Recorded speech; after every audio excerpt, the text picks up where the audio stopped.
Shirt show. All right, let's go. Shirt show! Talking shirt! Shirt show! Talking shirt! Shirt show! Talking shirt! Shirt show! Shirt, man! All right, episode 41 of Shirt Show. We're talking with Quint at Inkfinity Printing in North Carolina. Let's go! I reached out to Monarch and GSF and Easy Way, and I was like, hey, I'm kind of botching these. Like, I'm saying Easy Way is the easiest way. I'm saying Monarch is fucking Taco Bell. And Frank, I'm just saying I love you, Frank. So I was like, you know what? Like, we really love these products. We really love these partners. Mm-hmm. And I want to make sure we're stating everything that they have to offer so that everybody who listens to this actually knows what the hell they have. Because if we just say Easy Way, it's the easiest way. They have no idea what we're talking about. Time out, though. Time out. Pump the brakes. Check this out. I saw a post yesterday, and it showed a new dip tank, new Supra, new 701, and it said, Easy Way, the easiest way. Seriously? Yeah. Did I not send that to you? No. Shit. I'm going to send it to you. Well, then hell, throw everything I just did out the window. Do you want to see it right now? Yeah, send it to me. Okay. Because it's catching on. Like, I don't know. It makes sense. I don't know if you can see this. I'm going to try this first. But yeah, I see the tank. Yeah. So that is Willis Prince from Spokane Valley. Oh yeah, Willis is awesome. Spokane. Anyway, Willis Prince, he posted this pic and he says, Easy Way.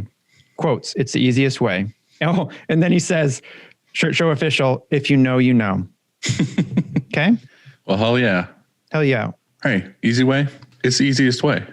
There you go. That's all there is to it. And apparently that sticks and works. So hell yeah. It does. Who do you want to talk about next? Willis, thanks, man. Let's do Monarch. All right, sure.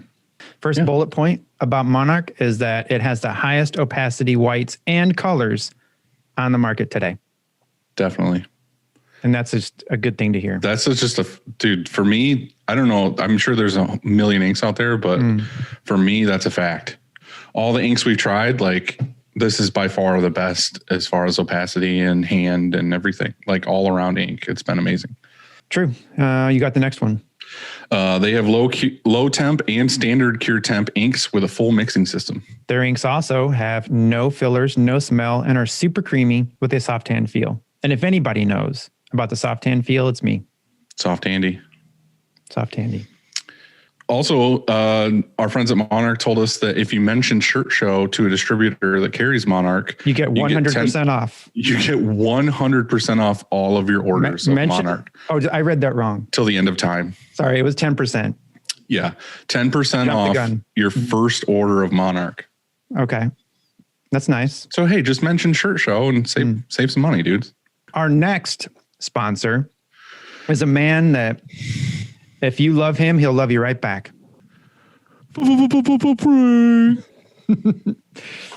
Yeah, Frank. Before we go into this Frank thing, I sent Frank an email and said, hey, dude, like, I want to make sure I'm saying everything I can say about you guys because I love you so much. And in his response email, in bold and all caps, and he had to go in and like raise the height of the text in the email, said, I love you in big bold letters. Bet you that made you feel good. Oh, warmed my heart. Like you guys are back. I went out in the shop and I kicked every screen that wasn't a GSF screen.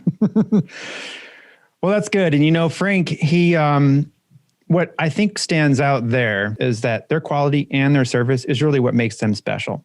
Yep. They treat customers like family and not like another sale. Boom. That's number one. Okay. Yep. Before you say anything else, number one, next. Yeah. Next. They're definitely known for their screens. It's their bread and butter, but not only do they do textile screens, but they also do tag press screens, promotional screens, industrial screens, and graphic screens. Okay. They make just about any size or type screen that you need. Okay. They sell pre-press supplies, emulsions, reclaim chemicals, squeegees, and racks and carts. Like he custom makes and welds racks and carts there. Okay. That rules. Yeah. So check them out on Facebook. Check them out at graphicscreenfashion.com. Check them out Just stop on by in Chicago. I think you can just whistle or yell Frank really loud and he'll just call you. I've heard that. Yeah. What up? What's going on, guys? Hey. Were you late today? You know what? I got to set this straight. I'm usually early and Andy's usually late. And then he flips it and makes me out to be the bad guy. It's all good. Okay. We'll let people think that. That's fine. Yeah. We'll see we'll let the people decide, I guess. Yeah. So great to finally talk to you. And I wanted to start off by saying thank you for making us those dope gifts. Cheers. Yeah. Yeah. Glad to help. And thanks for the water bottle too. And the koozie. Yeah. You know, I figured you had enough shirts, so. Yeah, that is true. It's always funny too, because printers always talk about that. They're like, I don't need another shirt. Like, I keep them. Like, people send me shirts all the time, and I keep them. I just have like a pile in my closet that's all like printer shirts. Yeah, I have to pick and choose. I used to take, as much as I wanted, but now I'm like, my closet's overflowing, so I gotta. Okay, I'll take one or two from this line. Yeah. Which came first, the brand or your print shop? They came at the same time. If you want to go back to that, like 2008, 2009. Go back to the beginning. We were actually making we had no idea about screen printing. We were making horrible shirts with like acrylic paint and spray paint and just, hobby, like the worst you could ever do. And then I found a 2-year graphic arts program at the local school and got into that. And then they had a screen printing class. So I took 2 years of screen printing there and learned that that's what I really liked. And that's what I wanted to do. And then figured out, we can make our own shirts this way. So that's where it started. But then we ended up buying our own press and set up like a garage setup.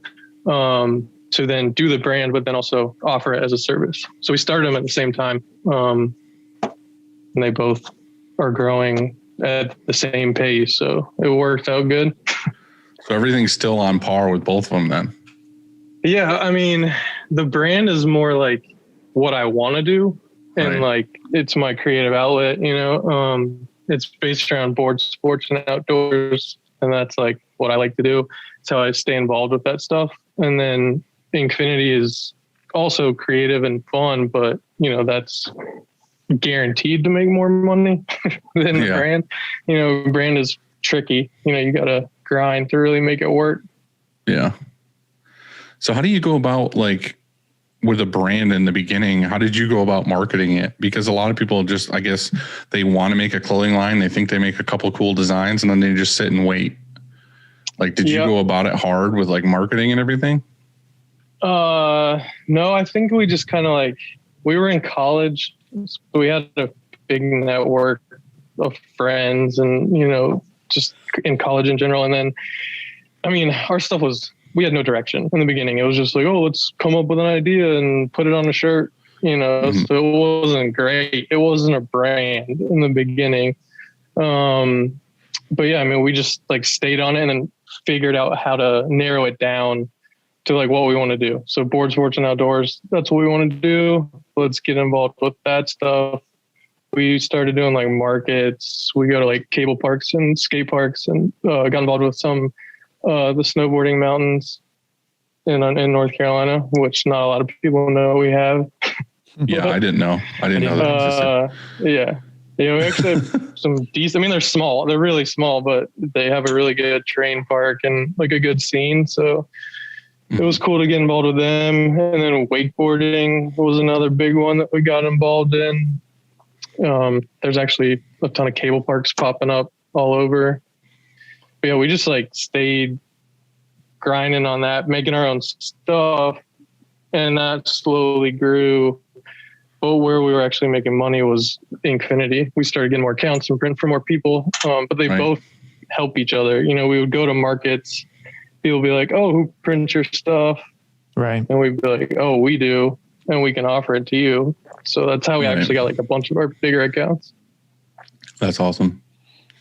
Yeah, I was looking through your Instagram and stuff, and I was like, I always see all this stuff on like YouTube and all this about like making sure you have really good like photography of everything, like all the time. And I feel like your page definitely has that. Like everything is like very well photographed and like good models. I appreciate that. All that stuff.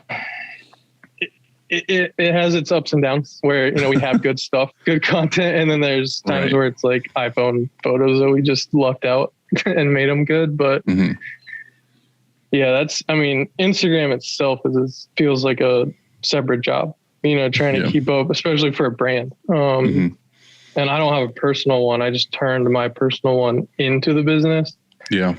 So there's like an overlap with that, but everyone who knows the brand knows that it's me doing it. Are you doing the thing where like you can buy directly off Instagram? We have mainly just like links to our store, and then if you click on the product, it'll take you to the website, right? Which I've found to be a little better, just because once they're on the website, they see other stuff. Right. So what's new for you guys right now? What's going on?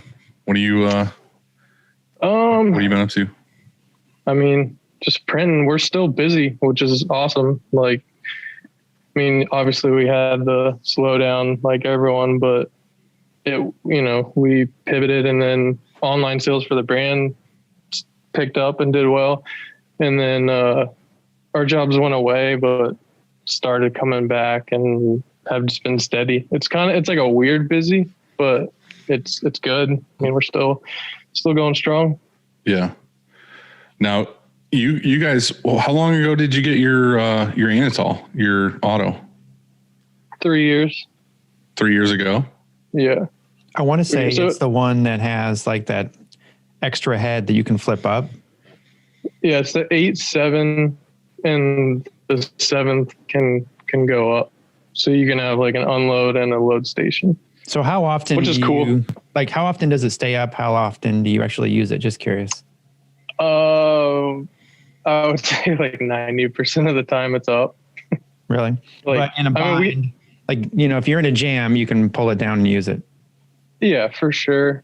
I mean, I don't know if it's lucky or unlucky, but most of our jobs are like 1 to 5 color, 1 to 4 color. Right. So we don't need it that often. And then we also have a 6 color manual, and we both presses run pretty much all day, depending on the job and stuff. Size that and feature everything. Though. That's a great idea, that feature. Yeah, it's pretty cool. We just got a quote this week on trying to potentially get a bigger one or a newer one, because they upgraded like a year or two after we got this one. New operating system, bunch of new features. So we'll see. That's something new. Now, I've always been curious, like, are you doing a manual and an auto at the same time just because you have enough work for both? Or are you, because like we have a manual, but honestly it collects dust. Like the only time I ever use it is if I'm doing like something I'm testing, or I'm doing like screen printed transfers for tags or something. But nobody here is ever going to print on the manual for a job. Like it could be 4 shirts and they're going to put it on the auto. Like, yeah, I don't know. I mean, I think it's a combo of we're newer to the auto game. Like we're still dialing it in on certain things. And I printed on this press for 10 years. You know what I mean? So like, I know what I can get on the manual.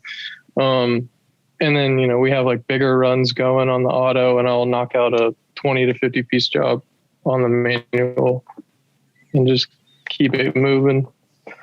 So I don't know. I mean, I'd like to be all on the auto to save my arms, but I don't know. I like printing on the manual as well.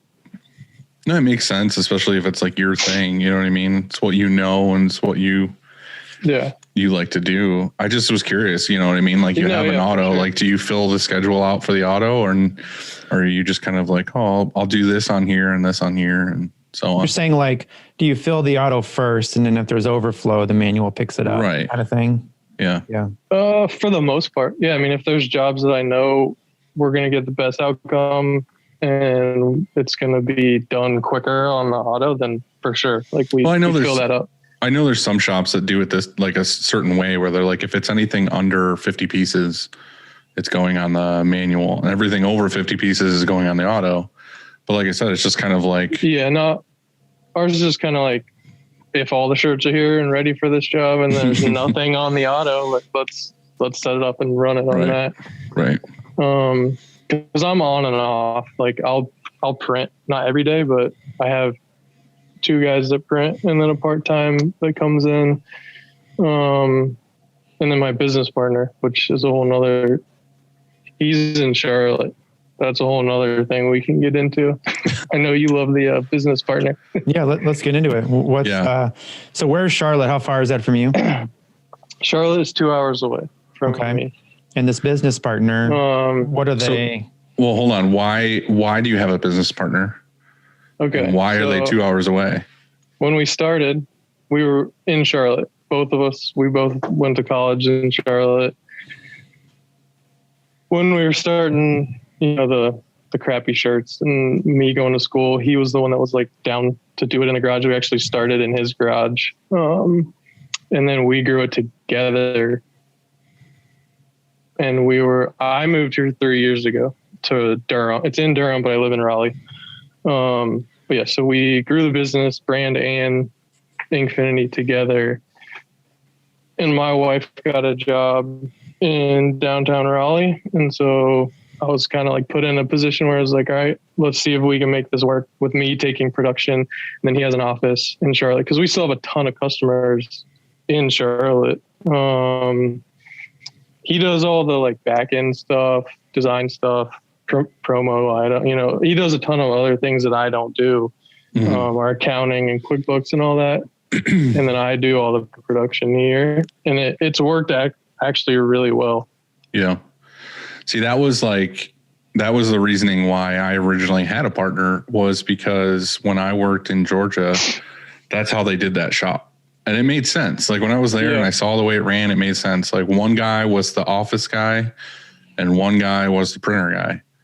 And they rarely had to, a conflict on like, what should we do? Because they each had their areas and they were separate and whatever else.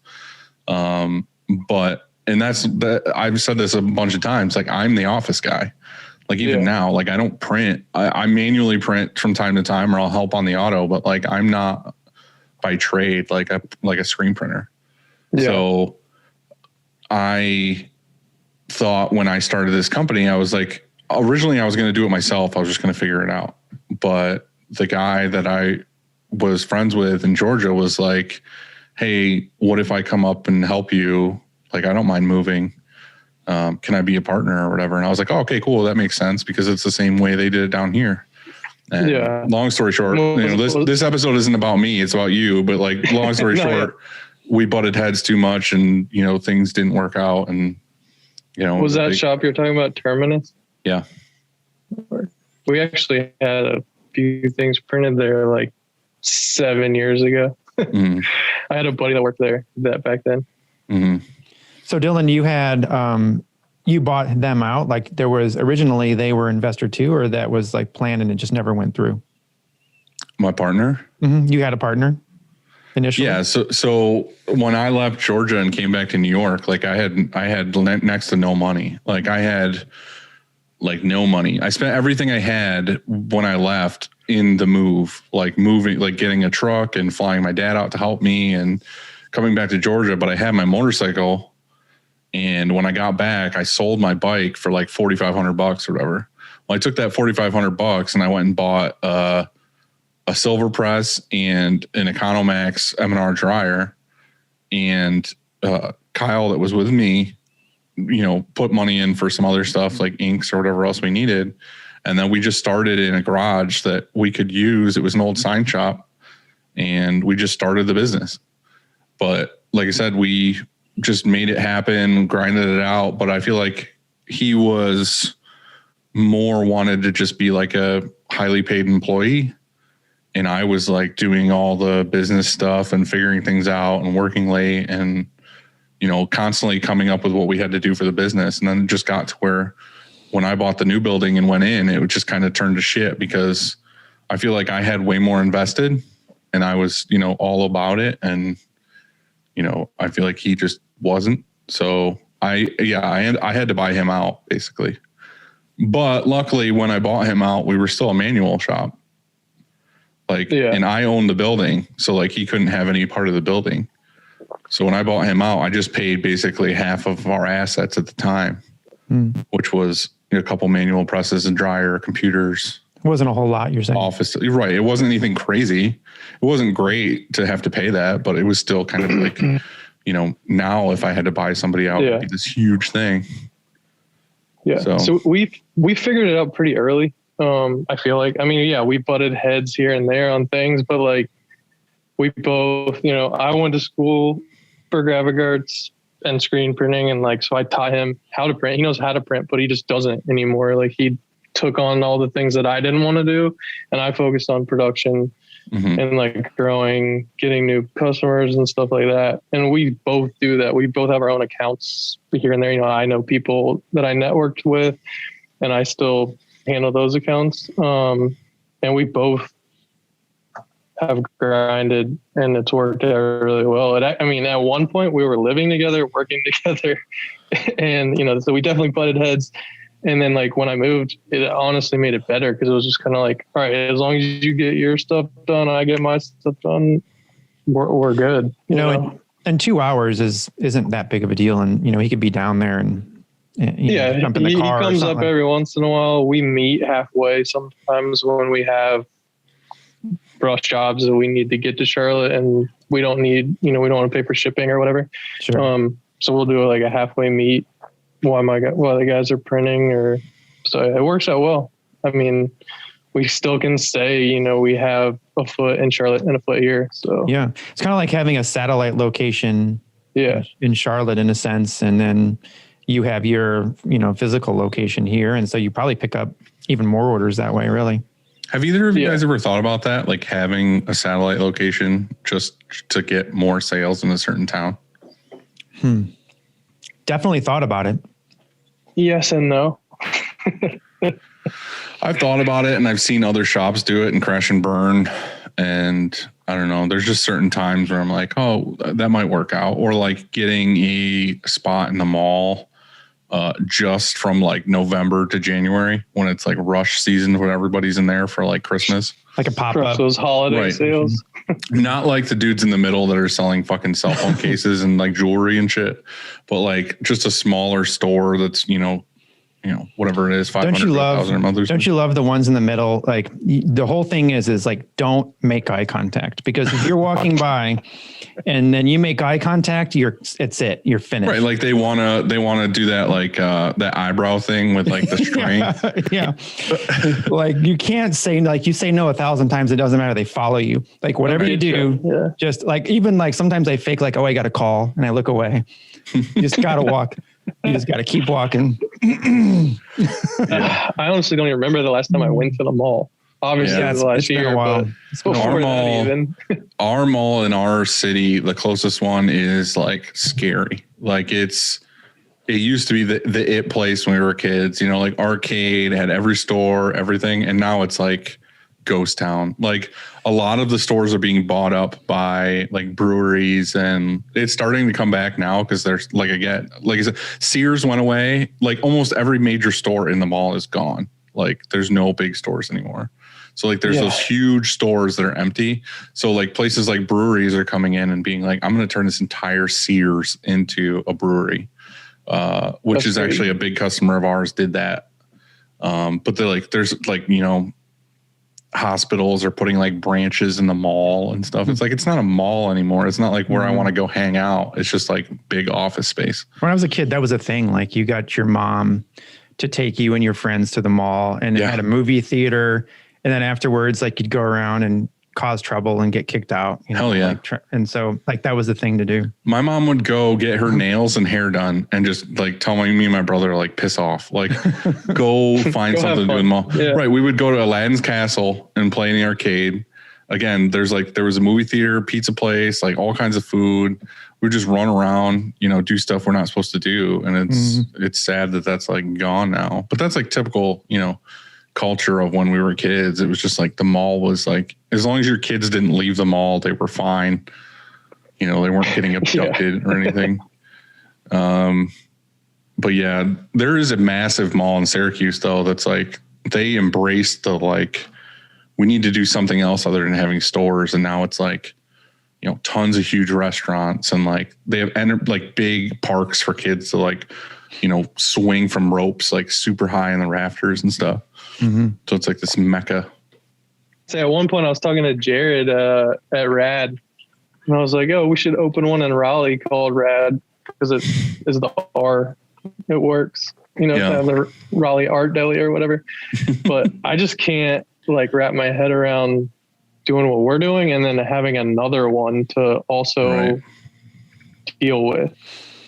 Yeah, I think that. And I guess if you found the right person, I think that'd be a huge challenge. I mean, if you have, so I have thought about satellite location because, like you said, I'm sure you could pick up business, you know, but then you have to hire people that are going to be there, like reliable people that'll be there, that not just are there, but they actually have to sell screen printing. And so in order to sell screen printing, you have to actually know screen printing, and because people are going to ask questions, right? And so if you're not just handing out cards, you know, you're actually, you know, talking to people about, you know, what we do. And right, so you can't like hire high school kids as like a 9 to 5 or something, you know what I mean, or after hours job. Right. And so you have to commit to this. Someone that knows. Someone that knows, right? And so who's that person going to be? And then we already are busy during certain times of year, like kind of when that would happen, you know? And so I don't know, it was sort of like when even with live printing for us, it was tough because we used to do this thing called Food Truck Friday, and it's a massive thing here in St. Louis. And so we would go and print live, right? Well, we didn't have the proper staffing. And so we would bring people from here, and it was on a Friday, which is typically like it's busy day. And so we have to pack up and pull out of here by right after lunch in order to load in down there and be ready. And it was always a disaster. You know, it just never worked out. And so that was our fault. Like we could have pulled it off if it were like on a Saturday, but it was on a Friday. And you have to get, you know, we had to get 4 or 5 people usually to commit to doing it. And we already had staffing issues and overtime. And so I guess it was our fault. And if we really wanted to do something like that, we would have to hire and have committed people, you know, like that are going to do live printing all the time. Yeah. Was my point. And so I don't know. I've always been super interested in the live printing. Like we've never done it. We do live printing in the shop. We have events at our shop, but we've never done live printing like elsewhere. Dylan's done a lot of that.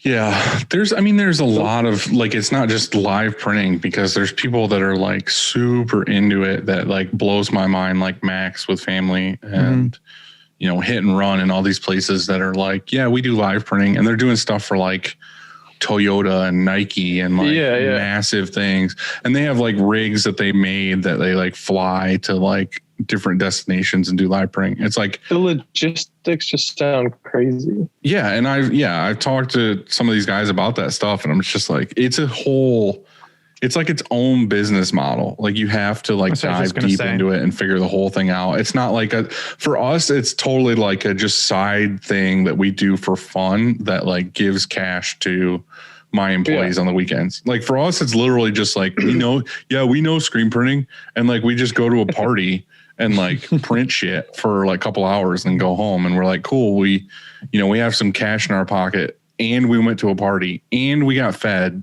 and people tried to give us beer all night long. Like that's our live printing. So like for us, it's, you know, somebody will say, hey, you know, can you come to this event and print from like 4 to 9, and there's going to be like, you know, 4,000 people there or whatever. And it's specific shirts for that event. So like you can easily take like a 4-color Riley Hopkins or something, do 4 single color prints, take a D100 Vastex dryer, and just plug into a 110 outlet and start printing. So for us, it's like a no brainer. It's like, yeah, I'll go buy a bunch of shirts, bring it with us, print the shirts, take the cash at the end of the night, split it between the guys, and go home. It seems like it could be fun. We just have never figured out all right, let's take it here. Like we always just made it to where people come and have the event at our shop. That's the hard part, is like figuring out, just like, you want to make sure when you get there, there's not going to be anything you need. You know what I mean? It's the stupidest thing. Like, oh, I need a surge protector, or I need pallet tape or something. So basically I just made like a rig that has everything in it that I could ever need. And the only thing, and it's all in its own trailer. It's all out there. It's not something we have to take in and out of the shop every time.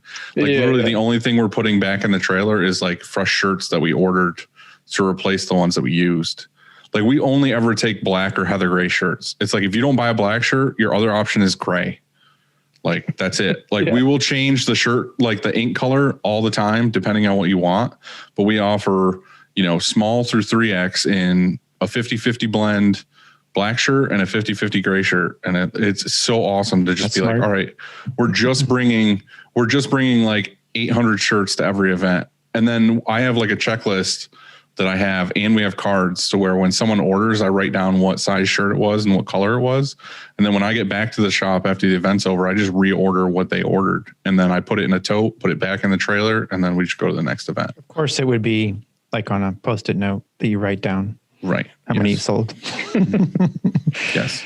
Yeah, I don't know. I think that's kind of similar to having a satellite location, really, is live printing. Only the satellite location seems even harder, because you have to commit to lease money, and who knows, it could be a lot of the overhead, internet, all that overhead. The nice thing about doing the live printing too, like I said, we're just doing it for fun, but like realistically, if you brand the tent, and a lot of these big guys like Family and stuff, when they do these events for Nike and all these other things, they're not there as Family Industries. They're there as Nike employees. Mm-hmm. You know what I mean? That's the whole thing, is it's just like, it's their brand. We're not getting involved.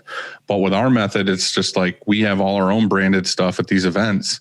So marketing. When we're in an event with 4,000 people, in those 4,000 people are business owners and people who own stuff that want merch or whatever. Like we always get a ton of sales from those events. Like people hand us business cards all night long. And like, I'll have a stack of business cards I go back to the shop with. And then on Monday, I hit all those people up and I say, hey, let's make this happen. So I don't know. And we only do it locally, like a couple hours away as far as we'll go. I've always wanted to do it for the brand, like get our pop-ups for the brand and do like a small, one color, one design, that just to show that we do the live printing. Cause like we have our price chart at the pop-ups is a screen with like the prices burned in it. And so it says like hand printed by us or whatever. Right. So people know that, but it would be cool to like actually do it. What's really cool about live printing like that, and could work really good for your brand, is if you did like specific brand related, like it was your brand, your logo, whatever you wanted to do, but it was very specific for that event. So like say you were at like a snowboarding event or whatever, you could put your whatever design you had in like your brand, and then you could put at, Mountain Creek, whatever, on the date and everything on it. So that everybody who bought a shirt that day, it was like super limited edition. Yeah. You know what I mean? And then the other thing too, is you're not pre-printing anything. You're not wasting anything.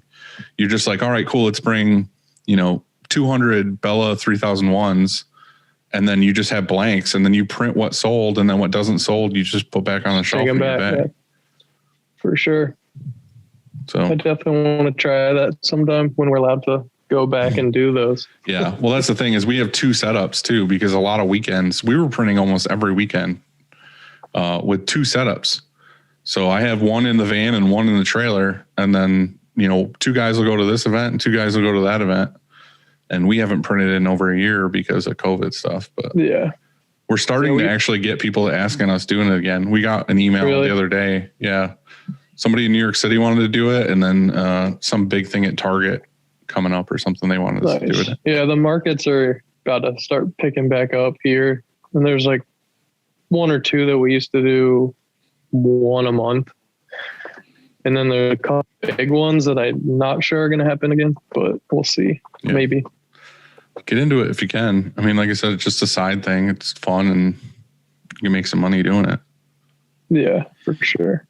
Isn't that crazy to think that it's been almost exactly a year? I'm trying to look on my notes here since pretty much just mid-March. I think it was like the 13th or 14th or something.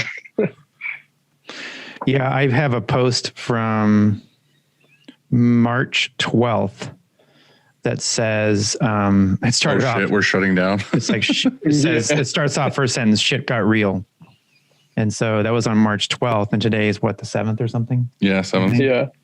You know, and so it's crazy 1 year later. Yeah. It feels like longer than a year to me. It feels like 100%.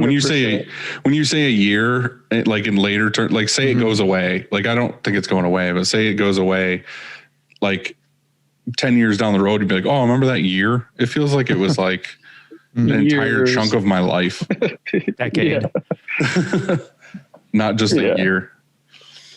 But we made it. Yeah, we made we're it still going. Year, so. We're still going. Check this out, guys. I got these from Uline. You got cups. Cup. This is a quart container. I guess you could drink out of it. Some of these are our new coffee cups. You like them? I like them. No, but it's. Have you tried them yet? Have you used ink in them yet? No, and that's my next move on Monday because I'm a little worried because I looked down on the bottom and it says it's a number 6. Hold on. I want to make sure. How many did you buy? 80. Oh, that's hard to figure out if you're going to like them or not. Hopefully they work. Well, they came 2 ways, and one of them was just a pack of 80, and I guess I could return them. But I was so excited to get them because you see how wide the mouth is too. You know, like you can just get in there, and also it has these real nice lids. And we have a lot of ink that like companies have given us samples of and stuff like that. That's exact same size, 32 ounces with that same white cap. However, they're number 5s, and I don't know if what the difference is. I can tell this would probably break if I dropped it. And have you ever had an issue with like the bottom busting out? Yeah, but not on. Only like when I cheated and went in like a QT cup or something. I don't know if you know what a QT cup is. Like just like a cup from you would drink out of from a gas mart or whatever. The only thing that worries me about certain containers is that if you're using a spatula, like we use the flexible, rounded end spatulas, is if you're mixing and you're hitting the sides with a harder plastic, you can actually scrape the plastic off and get plastic chunks in your ink. Are you talking about metal spatulas? Yeah, like if you're using a metal spatula and you're mixing the ink and you scrape the sides, you're actually scraping plastic off into your ink. Like a shard? Yeah. Right, like just like fine pieces. Are you using a knife accidentally instead of I'm just saying, like, sure? if you're mixing. That sounds sharp. Well, it's got like a flat edge on it. I'm just saying you can scrape plastic with it. I don't know. I might be wrong. It might be totally fine. He's really strong. I just buy the 32 ounce like painter's cups. You can get them, I don't know, like 100 of them pretty cheap on Amazon. They come with lids. Really? Are they clear? They're clear and they're flexible. Thanks for letting me know about that. Well, you didn't ask. Do you have one? You probably don't have one there. I was just curious what number plastic it is. Like what number's on the bottom. That'd be cool. We're going to try it and see, but I want something exactly like that because, it seems like all the time what happens is we go to mix ink and we end up in a gallon instead of a quart and storing gallons. That sucks. Like, yeah, you got to store all these gallons, and that's what's causing part of our problem over there is that we don't have enough room to store gallons of that stuff. And so we want to store quarts. And so we have probably over there right now 50 gallons that are only a quarter filled, Yeah. So I've got a 32 ounce mixing cup. There's 100 in a box and it's $40. And does it say what plastic it is on there? I don't know. I have to get into the details. Now I want to go check my number. I don't know what So number you use something like that too? Well, we have a mixture of different quarts from different brands, but I feel like I've had it says right on it. It's like for mixing purposes. It's for mixing automotive paint. Okay. Well, automotive paint is different than plastisol. No, I know, but I'm saying it's I don't know. Anyway, I'll let look us know for how you, they go. But I'll let you know. I thought Dylan was going to be proud of me. I am proud of you. They are nice. Like I've definitely seen printers using those exact cups. But usually it's like on, a shop that has beautiful like shelves and they want to keep everything super like looks super nice. No, I get it. I'm just saying, is it practical or is it just looks? I don't care if it's practical. This is so it looks cool for my Instagram account. Yeah. Like this. I wish I could get my ink that nice looking. Yeah. Like our ink is a mess. It seems like we were just talking about that. We're like, okay, so once we convert and we do have all of them into these, new quartz like this, we have to keep them clean, like it seems like now the labels, you can hardly read what they say after a while. And it wouldn't be cool if we actually paid attention. And I think that getting these new clear containers like this and then starting fresh and then making the rule of, look, if you keep them clean, that it's going to help us. Well, it's funny too. I hit up Aaron a little while ago because we're using their system now. And, even on the old Wolflex labels, like you print off the label and put it on the cup, like the 32 ounce cup, like you can't really see from a distance, like what the Pantone number is. Cause it's kind of small on the label. Yeah. And then I hit Aaron up and I was like, hey, and I sent him like another label I found somebody else had. I think somebody made one or whatever. It had like a real big Pantone number. And then underneath the Pantone number, it had all the, weights and grams or whatever you would mix to put in it.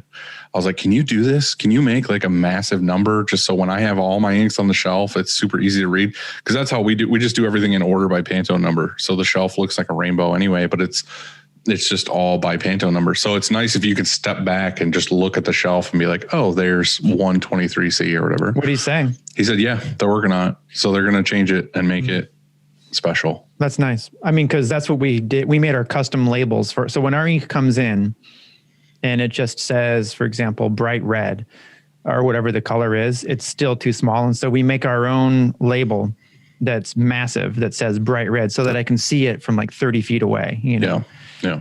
And then that same label goes on the shelf. And so we put it back in the same spot every time because it used to be, you'd kind of look around for me, because people used to put it back on the shelf. This is going back a few years, but just put it back on the shelf anywhere that there was space. And so when you'd go to get it the next time, it wasn't in the same spot. And so now if you've gotten bright red, like 60 times and it's always in the same spot, you kind of just go to that spot. You know what I mean? Yeah. And so we've got it now where the label on the ink has to match the label on the shelf. Right. Quint, what are you guys doing for inks?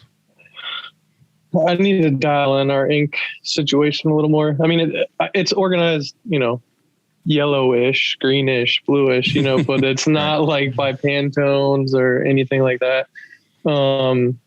We just started matching a lot of our, random ones that we've mixed for certain jobs and writing down the Pantone numbers just so we know what we have, and just trying to consolidate and like make it more organized. We just got a bunch of new shelves, but yeah, I need to dial that in. I mean,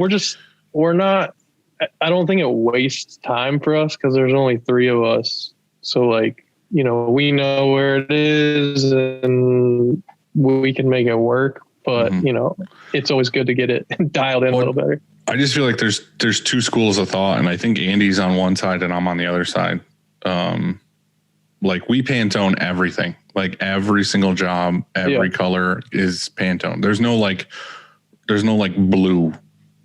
You know what I mean? We don't just ever say something's like blue or green or forest mystic green or fucking, like whatever. You make up names for it. Like we just use the Pantone book, match everything so that the next time it's the exact same Pantone and the customer knows what the Pantone is. And, it's just all that way.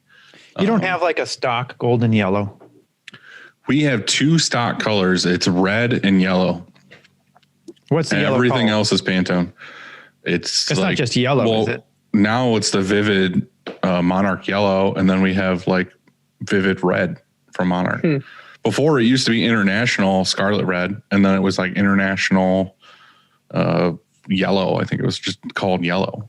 Because there's like, we have like lemon yellow, golden yellow. Right. There's different variations. Pantone wise, there's different variations of like other ones. But back when we were using the Wolflex, we were having issues with opacity. So if there was just a straight up like middle of the road yellow, we would always just say bucket yellow because we were having issues. And then we knew if we used like a ready for use yellow, we'd probably have better opacity. Same with red. We're like, you're always just using that like fire engine red all the time. So I'm confused. So if somebody orders navy or, do you go and mix that color? Yes. Wow. And what if somebody orders royal blue? Mixed. Why though? Why? I mean, wouldn't you rather just walk over to a shelf and grab a pre-mixed? But it's never exactly the same. Like, what is this universal royal blue? Well, do you have customers that are all your customers calling out the Pantone, or are they just saying royal blue and you're like, oh, well, I have a standard royal blue? Not all of them, but like if we'll look at artwork on the screen, like we literally pull the Pantone book up and they're like, okay, the blue on the screen looks just like this, whatever number it is, like 328 or something. Then we put 328 on the mock-up form, and the only thing on the mock-up form, like number 1 is like white because it's like white underbase or whatever. And then number 2 is, like I said, like 123, 743, 2604 or whatever. Like everything's Pantone. So that next time we go back to print that job again, there's no like, oh shit, what blue did we use? Or, what green? Oh, we switched mixing systems. Like now I have to figure out what that green was. It's like, no, it's just like off the book. Well, the Pantone the idea with Pantone, it's universal. Like if you're mixing 123 from any system, it should be 123. Well, here's the thing, like that royal blue or that navy or that bright red or that golden yellow or lemon yellow, all of those have Pantone equivalents. Right. And so if you have a customer that, really wants the Pantone equivalent to, like he said, a lemon yellow, well, then you just choose. The reason why I like having a stock gallon of like a lemon yellow is because mixing takes time. And it's also more expensive. I mean, it's cheaper to buy just a pre-mixed gallon of ink than it is to use all your mixing inks. And so we have it so often that I don't know if that's true. All right. Well, let's bet $1 and we'll find out. The reason why I say that is because I'm calling Aaron. That's it. Well, go ahead, call him. You owe me $1 for sure. The reason why I say that is because when we were using Wilflex, like we would buy gallons of pigment, and then you would get a 5 base, and the 5 base is pretty cheap. And most of your inks are going to be the pigment's not cheap, but you're using like 5 grams. Like you're like just barely pulling pigments out because they're so concentrated. So like we would use a gallon of pigment, and it could take like a year or 2 to go through an entire gallon. But if you're doing ready for use, like purple, you're like, oh, this job needs 800 grams. You're pulling 800 grams of purple out of that gallon. And the next time you have to buy that gallon, it's like $130 a gallon or whatever. Call Aaron. Call him up. I want my $1. And so what about mix? Like so in other words, I can be on press in, let's see, max 30 seconds with my gallon of lemon yellow. Right. And your guys going to be mixing. And not every time though. I'm going to be like, oh yeah, every time. I'm going to be like 50 shirts in. I'm going to be 100 shirts in by the time. Well, when we mix a fresh batch of whatever Pantone we're mixing like 1,000 grams. So they might use almost, most of a 32 ounce cup. So if we mix 1,000 grams, mix 1,000 grams, we might only use 250 on that job. That's not shit. What if you have 1,000 piece navy with navy ink on it? Then I'll mix enough to do 1,000 piece job. That's crazy. When you look at the artwork, are you ever like, oh, that one's close enough to I don't have stock colors that we just mixed? Yeah, they'll do that. They'll do that. Left over. They will do that because they don't want to mix all the time. So like Brian will Pantone stuff in the art department or figure it out. He'll take whatever Pantones he figured out. He'll go out to the shelves and see what we have. So they know, okay, you need to mix this one, but we have all the other ones on the shelf still. Are you calling Aaron or am I? Because I will call him right now. I am, and call him because I forgot that I use Missive now, and I opened Outlook and it's a mess.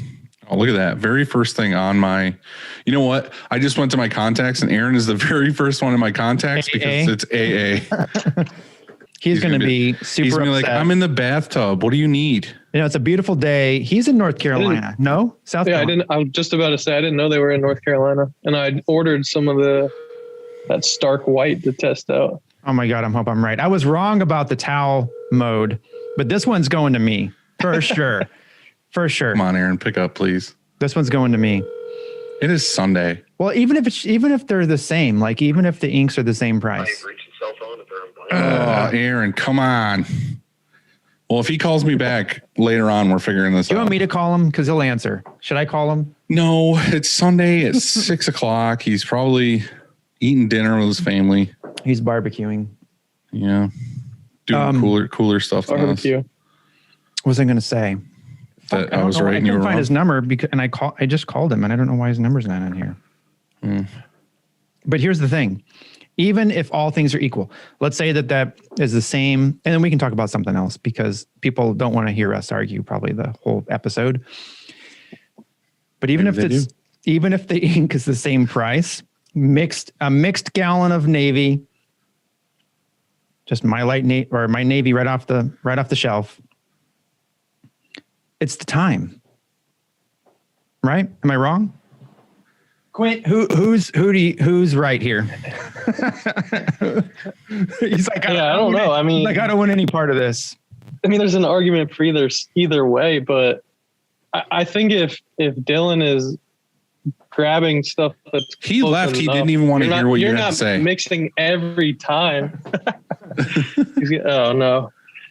No, yeah, I mean, if you're mixing every time, then yeah, that sounds like a waste. But yeah, if we're doing like a 12 color print and you have to mix all 12 colors every time, that sucks. But it's rare. It's rare that happens. It's more like, throughout the day, he might have to mix like three, maybe 4 inks. How huge is your ink wall? It's pretty big. Oh, Dylan, yeah. That is a downside. Is it does take it doesn't take up a lot of space because it's like a 2x6 width on like a wall. So it's not really taking up a ton of shop space, but it is a pretty big area. Well, I guess here's the argument for you is that you do less schools, for example, like you're doing a lot of simulated process stuff. And of course, that's the thing though, too, is that like a lot of my customers are artists and they have a Pantone book and they're picking specific Pantones. They're calling out Pantones. So yeah, I do a lot of that. And like you just said, Andy, that's basically the gist of it is if you're doing a school that their colors are, royal and yellow, like they're probably just the bucket royal and yellow. Color, yeah. There's universal colors that a lot of schools use that don't change. Like they're even across brands, like, they're very similar. And so in those colors we're grabbing all the time. And so I don't want to have to mix those colors. And we use so much. Like I buy bright red by the 5. I buy navy by the 5. I buy 5s of that shit. Right. So what are you doing? What are you doing with the 32 ounce cups then? Well, that's for the Pantone. That's for mixes and that's for colors that aren't as common. So there's it's stuff that you're actually mixing. You're going to have a specific shelf for Pantone. And we do have that. We have at least 100 colors over there right now that we've Pantone colors even that we've mixed and that we have and that we're. But are you mixing those currently in gallons? Some of them. That's the problem. Yeah. But we won't mix a full gallon. Sometimes we will. Sometimes we won't. Right. Like, and I used to buy. We were so busy with production I liked. Yeah, like I was confused where I was going, but we were so busy with production that I didn't want to take time out to mix inks. I thought it was, and also the inks that I was mixing that we were using, I never really liked that much, and so I ended up ordering a pre-mix. You know what I mean? Like I'd order from the distributor and have it mixed, and then it would just show up here the Pantone color. And I liked doing that more just because it, didn't take away time on press. And so now though, with Monarch's mixing system, then everything's changed. It's way better. And I have a devoted, now that we have this new ink. Aaron's calling me. Larger. Okay, here we go. Here we go. This is going to be good, folks. I'm going to take a sip. Yo. Hey, you're on the podcast, just so you know. What? It's got to be G rated. I got a question for you. Me and Andy are fighting, and we need you to ref. All right. Are you ready? Yeah, can you hear me all right? 'Cause I'm in my truck. Yeah, I can hear you fine. Can you guys hear him? Yep, we're good. All right, they can hear you. So me and Andy were having a discussion because his old way of inks is he just has like regular royal blue, regular red, like out of the bucket, everything. And he's not mixing a ton of Pantones. And I mix everything. Like I mix every color. We want to know which is more cost effective. Hold on. You need that wasn't. Which is more, I guess it depends on your clientele. Wait, Right, but I'm out. saying is if I mix a gallon, or I don't want to say a gallon, say I mix, well, I guess you'd have to do a gallon to figure the price, but like if I mix 32 ounces of a red and Andy just has red he's taking out of his red gallon, is mine cheaper because mine is mostly base? No. Yours should basically be equivalent. So it's the same. Yeah. So ask him this. So what's one of their Hold vivid? on. Just ask him to name one of his vivid stock colors. What's the name of it? Andy wants you to name a vivid stock color. Bold red. Bold red. Bold red. Okay, so is it cheaper for me to buy a gallon of your bold red? He wants to know if it's cheaper for him to buy a gallon of bold red or to mix it with my mixing system, or to mix a gallon with the mixing system. Which is like 186C. Right. But he wants to know, is it cheaper for him to mix that red or to buy a gallon of red? I can honestly tell you, I've never looked into it.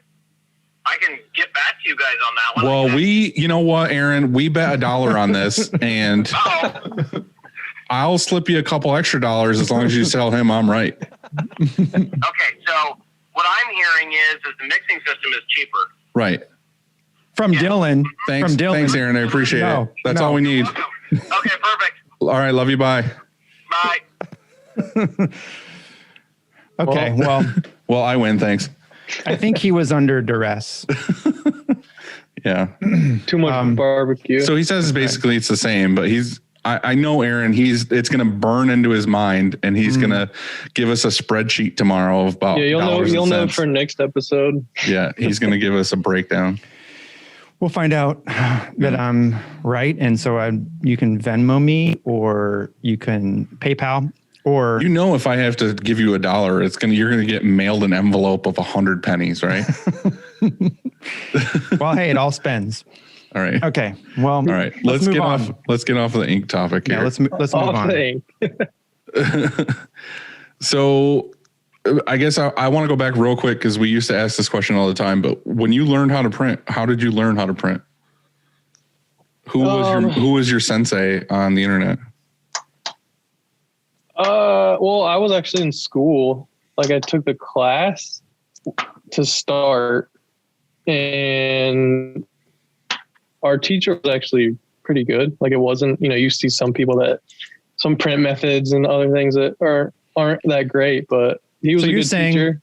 Are you saying you got college credit for this class and they taught you? It was a 2 year. How cool is that? Almost every person we've talked to who has taken a class on screen printing said that basically the class was dog shit and that they barely knew how to print because they were doing everything like super. See, so mine was a 2-year graphic arts program and it was like specialized in designing on Illustrator all the way to a finished product. So we did offset, we did flexography, we did screen printing. And so we like did everything to a finished product. So that, whereas you're doing it at like a big college, I feel like they get, they just kind of like touch on it and they don't go deep into it.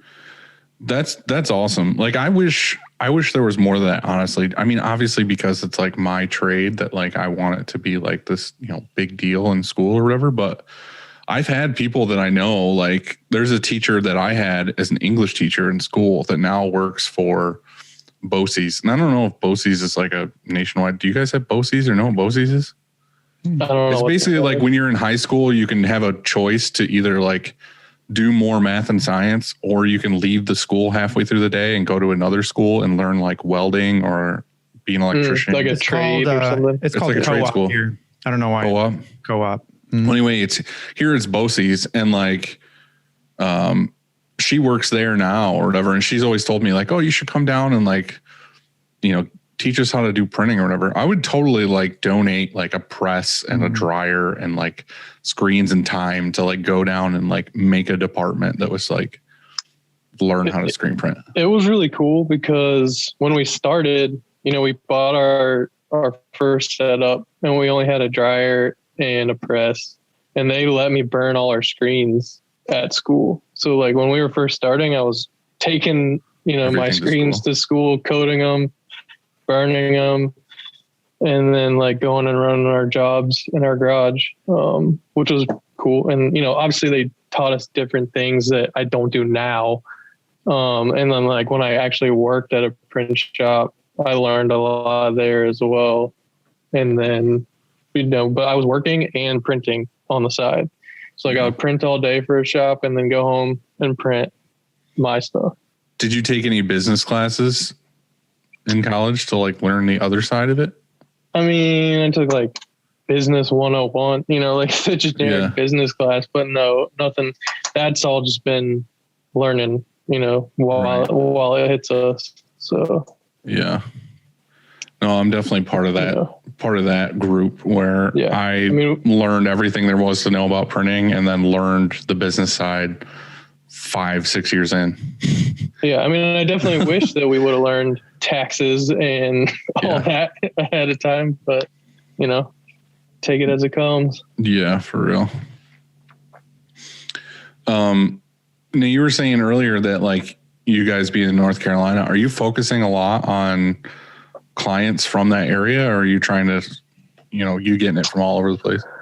I mean, I would say most of our clients are probably North Carolina, but we also, one of our big customers has like properties all over the US. And then with wakeboarding and stuff, we met different places that, Georgia, Texas, we print for all over the US, but I would say most of them are local. Yeah. Now, are you mostly in that niche market? Like almost all your clients are like in that lifestyle type thing? No, we're pretty broad. I mean, breweries, just like everyone, breweries. Right. We don't do any school stuff, but we do like breweries and then like stuff based around board sports. We print for some bigger brands, like local brands. How did you grow? How did you grow at first? Was it that like a word of mouth thing, or do you have exposure? Like, do you have a sign out front that people drive by and then they call you? Like, what was your best way that you grew? Like, what made you grow the fastest? I mean, man, that's. Well, you were saying earlier it was mostly going to events, right? And getting. I would say that word of mouth, and then like having a physical product that people saw and they're like, oh, you printed this, so you could make our stuff. That was probably the biggest thing. I mean, we networked pretty well with local businesses, and it just it would snowball. Like they would tell someone and then they would tell someone. So we really haven't paid for marketing. I used to do this, and I would say, well, now our number one marketing is just social media. Well, number one is probably word of mouth. Number two, social media. But I used to. Do you get a lot of business from social media? Yes, sir. Me? Oh, well, I guess both of you. But Andy, I wasn't thinking you would probably get a lot from social media. Oh, thanks, Dylan. No, I mean, not that you don't have like a great social media, but I'm saying is most of your stuff is local. You know what I mean? I hear you. But no, we do, and a lot, like a tremendous amount.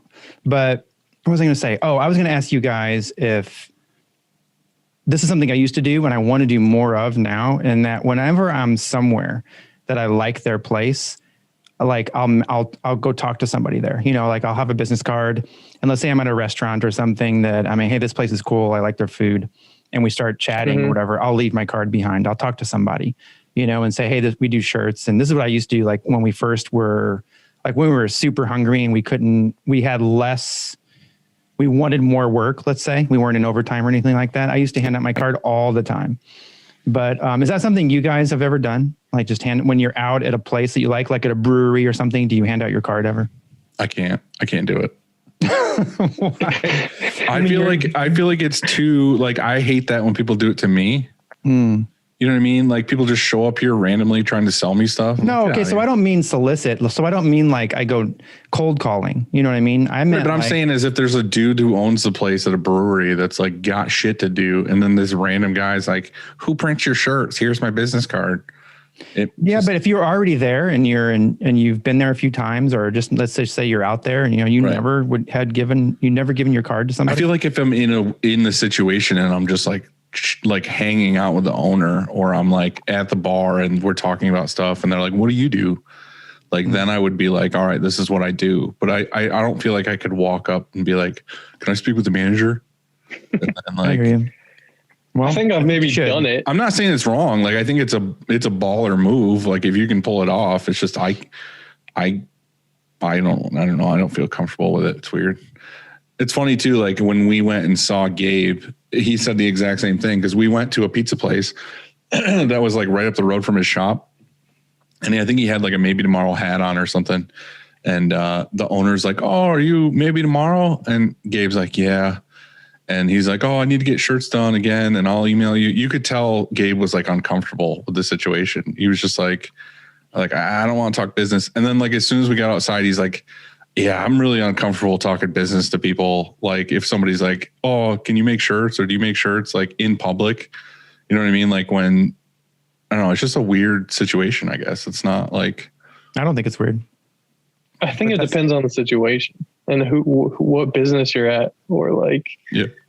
I don't like bragging about the brand, like my friends are always like, "Oh, this is the dude that makes the brand," and then, but I'm never like, "Oh yeah, this is my brand." Like, people probably just think I'm an employee when we're at a market, but yeah, I mean, I'll tell some businesses if I'm out there drinking, at a brewery or whatever, I'll be like, "Hey, if you guys need some, check it out." Exactly. Yeah, there's nothing wrong with that. And then where there's a huge difference then, if I'm in a social situation and we're out with friends and we're at somebody's party and somebody asks me what I do, I usually just say I print shirts. Like, I never sell them. You don't pitch to them. Yeah. No. And I don't say I own the shirt company. I just say, "Hey, I'm a t-shirt printer," because I just leave it at that, You're that guy that pulls out of his opposite pocket that he keeps his wallet in, that like metal case that holds your business cards. All your business cards. Right. And you're just like, "Oh, here, hold on a second." You lick your thumb and you pull out the business card and hand it to him.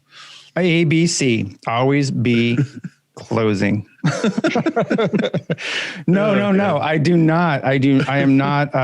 I never talk. I think there's times to talk business and there's times that there's not. And for sure. And there's times where I'm comfortable talking about it, and then I don't. Like, I don't usually ask what people do. It's weird. Like, when we're out and I just meet somebody, I don't usually just say, "Hey, what do you do?" Because maybe it's that I don't care. Maybe I should care more, but I care about more like what we're doing then, or I don't know. Yeah. But when that topic comes up, like, "What do you do?" I'm always like, "Well, I print t-shirts." Well, it's the other side of that too, which is funny. I guess we can have this discussion because we're all printers or whatever, but like, I always feel like it's like cheapened when, like, I love the industry. I'm passionate about everything screen printing. And I know there's levels of printers and like levels of like how successful you are at business and all this other stuff. But I feel like no matter what situation I go into, or if I go to like a board meeting or something in town, or I'm like on the board for some business group thing or whatever, I'm always the guy who's like, "Oh, that's the guy who prints t-shirts." You know what I mean? You're always like right above like, "Oh, I just make t-shirts." Like, they don't think of like the business and like all this other stuff. You're just like this guy who has a hobby who makes shirts. Like, I feel like no matter what level, you can always just be like, "Yeah, 100%. I print shirts." I've had friends that are neighbors or whatever that I've known for 5 years or whatever or more. And then they know me as like the guy, that prints shirts. And then they finally need an order or something. And so I'm like, "Yeah, come on out." And so they come out here. And they actually come into the shop. They come in the shop and they're like, it blows their fucking minds. They're like, "I had no idea." They're like, "I thought you were there with like a heat press, like stamping on something." Exactly. Dude, exactly. And like, I have relatives that have never been to my shop, don't know anything.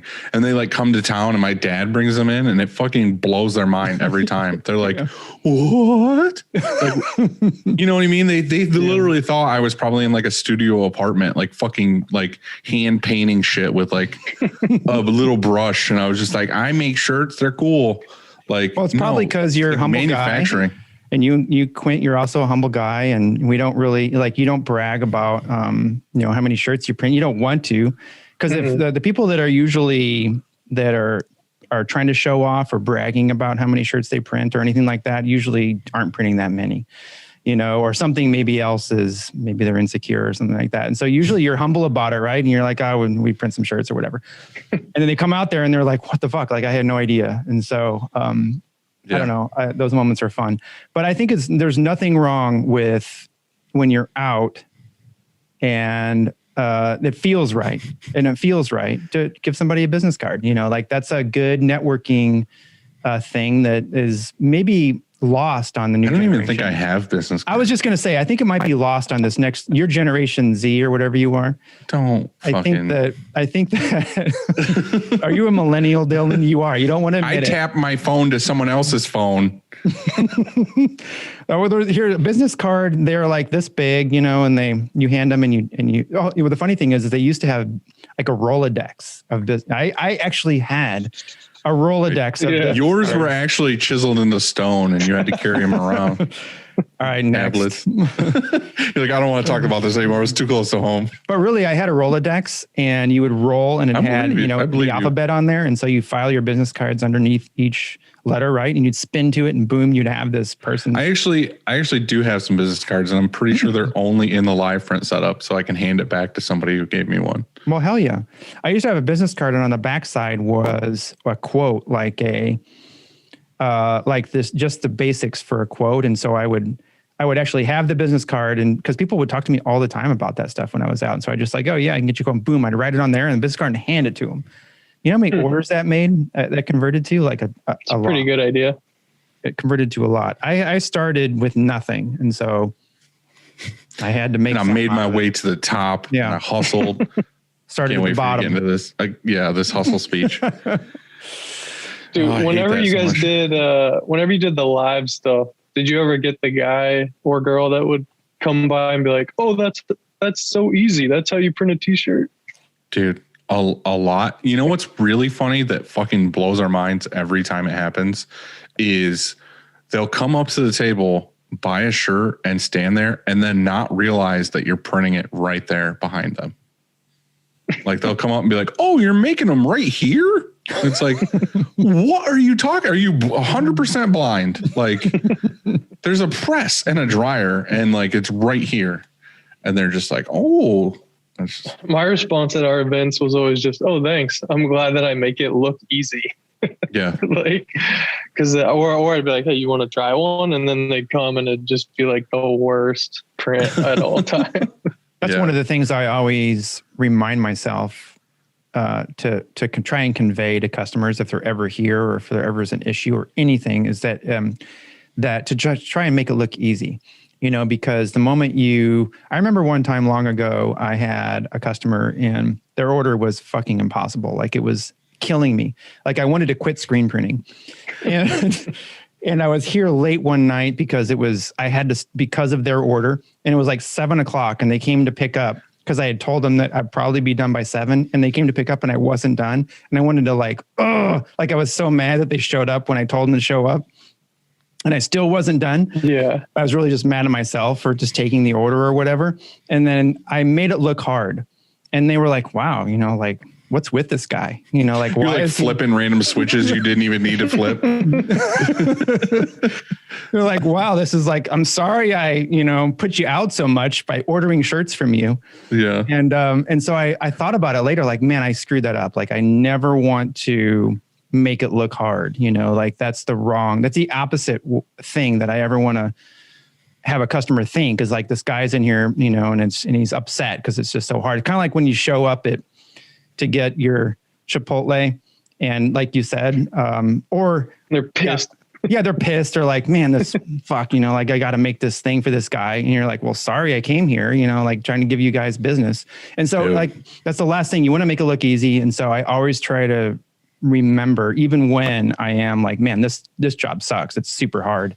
Don't let them know that it is. I want to come back to that, like being pissed off when you walk in thing. But I have a live print story that we talk about all the time.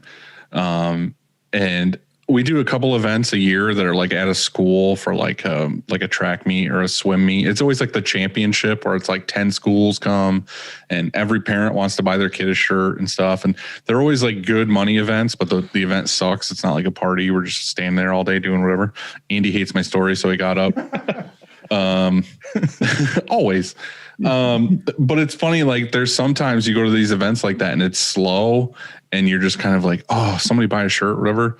And it's always the parents you have to sell, not the kids, because the parents are the ones going to buy the shirts. There's this one where 3 of us are standing there at this table in the school or whatever printing. And this kid comes by and him and his dad walk by and the dad's like, oh, hey, bud, you want me to get you a shirt or whatever? He's like, oh, you like this one? And the kid just looks at it and he looks at us and he like shrugs his shoulders. He's like, me. And then they like walked away and we're like, damn it, kid, buy a shirt. And then like they come by again the next time and dad's like, you sure you want me to get this shirt? And he's just like, me. And like keeps walking. And it's just like, we just wanted to like kick the shit out of that kid and be like, just say yes. Your dad's going to buy you a shirt. Just let him buy you a shirt. That happens at our markets like quite a bit. Like a dude will come up and be like trying on a hat. And he's like, oh, I really like this hat. And then he like looks at his girl and he's like, should I get it? And she's like, nah, you don't look good in that. And we're just like, oh, they totally lost killed the sale. Killed the sale. Yeah, exactly. But we do that all the time. Like anybody here asks something and it's like something that we just are like, we're always like, me, just like mocking that little kid. It's just one of those things that like lives on because that kid was just so undecided. Give the kid like a dirty look. Yeah. Like, you better. But anyway, we brought this up a couple times over the past couple of weeks, like not in the episode, but at work, where we've been doing more and more fulfillment and like sending more and more stuff to the post office. And like the post office is pissing me off so much. Like our post office just gets so pissed every time we drop orders off. Like we'll come by with like a couple hundred bags, like every couple days or whatever. And they're just so put out. And it's like, this is your fucking job. Like I'm giving you thousands of dollars worth of packages right now, like giving you business and money. And they're just like, oh, can you bring them back later? I don't want to do this now. I don't want to scan this. And it's just like, what are you talking about? Like, what other business do you go to? And you're like, hey, here's a ton of money and a ton of business. And they're not grateful. They're just like, I hate my life. I don't want to be here. I know you have to go here. So like, you have no other choice. Like my post lady, all the time, it'll be like 4:00 and they close at 4:30 and I'll have like a couple boxes. She's like, can you bring those back tomorrow? I don't want to do those before I have to lock the doors and close. I'm like, I'm here now. I'm a customer. Like, what do you mean? What are you talking about? You guys are going to have to talk for a second. I broke my mic. Oh, no. Oh, no. We don't have to hear Andy for a couple minutes. Actually, I got to pee real quick. So go ahead. Take a quick time out. Intermission. What did I do? I don't know. Hell yeah. I like the way you handle that mic. Dude, it just broke off of here. Like the screw part. Shit. What did you do? Okay. Oh, I figured it out. Oh, you little fucker. How does this turn? You gotta loosen the two bolts attached to the road. Boom. I think. Tip it down. There you go. Turn that one. This doesn't want to turn still. Back the this guy right here? That guy? Yeah, back the big screw all the way up to the top. Can you unplug your mic and then just spin your mic? Probably. Yeah, hang on. It's okay. We're still waiting on Andy. You're fine. I was debating whether or not getting beer for that very reason. You should have. I did. I did. I walked over. We have a brewery, like we're like right downtown. So I'm like a block from the brewery. And then there's the baseball field right next to us. What was you we post on looked Instagram windows. earlier? Is it the backside of your building is a fucking baseball field? Yeah. So we're actually in the basement. So like the front side of the building is a hardwood flooring company, and we rent the basement from her. So we go in on the backside, and that's what we have like 10 windows It that looks look out to the baseball into field. that baseball field. Yeah. That's pretty sweet. It's cool. All of our other spaces were like, we had just like a random warehouse before this. And then we had like a 300 square foot little 10 by 30 like space that was we were in there for like 5 years, and it was horrible. Yeah. You could just fit the manual and like squeeze around it. Dude, our first shop was in kind of like a 2-car garage, but the shop area was in one bay, and our first shop is the same size as our current bathroom. Yeah. Our first shop was miserable, dude. I mean, it's a massive bathroom. Like, it doesn't need to be that big, but it's like a bathroom storage room, and it's literally almost the same size as our last print shop. That's crazy. But the other thing is too, is like when we moved into this building, we still only had like 2 manuals and a small dryer. Yeah. And it was like all that in a massive room. And it was just like 2 manuals and a dryer in the middle. And it was ridiculous. In our shop before this one, we only had the 6.6 manual and a small like national dryer or something. Yeah. And it was like 3,000 square foot with like 20 foot roof, ceiling. So it just we looked so small in there. Mm-hmm. Yeah. Like it was we built like a little ramp and stuff, but. Andy, you good? Yeah. Back. Sorry about that. It's okay. You're good. We had technical difficulties. It worked out. It benefited. I needed that. He needed to drain. All right. I got some time. I'm glad I remembered to take out the mic too. Okay, so where were we? I don't remember anymore. I gotta find. I got a question here. I got 2 of them. Do you have like a most inspiring job you've ever done that kind of like changed your business model? Or a niche that came your way that changed the business model? I mean, I would say the wakeboarding scene that we got in like early enough to where we grew pretty substantially by networking through all that. Yeah. On the brand side and on the Inkfinity side, because we print for a ton of like wakeboard specific brands or companies. That's probably a good one. I mean, we also lucked out and got a really good client early, like in 2009, when we actually got our LLC, we got it because we had to have one to take this job. And it was like 1,000 piece, 1 color front, 1 color back, like double hit white. And we were not ready for that. Like we shouldn't have taken it, but we were like, oh, this is what we're doing it for. Like we need to take this job.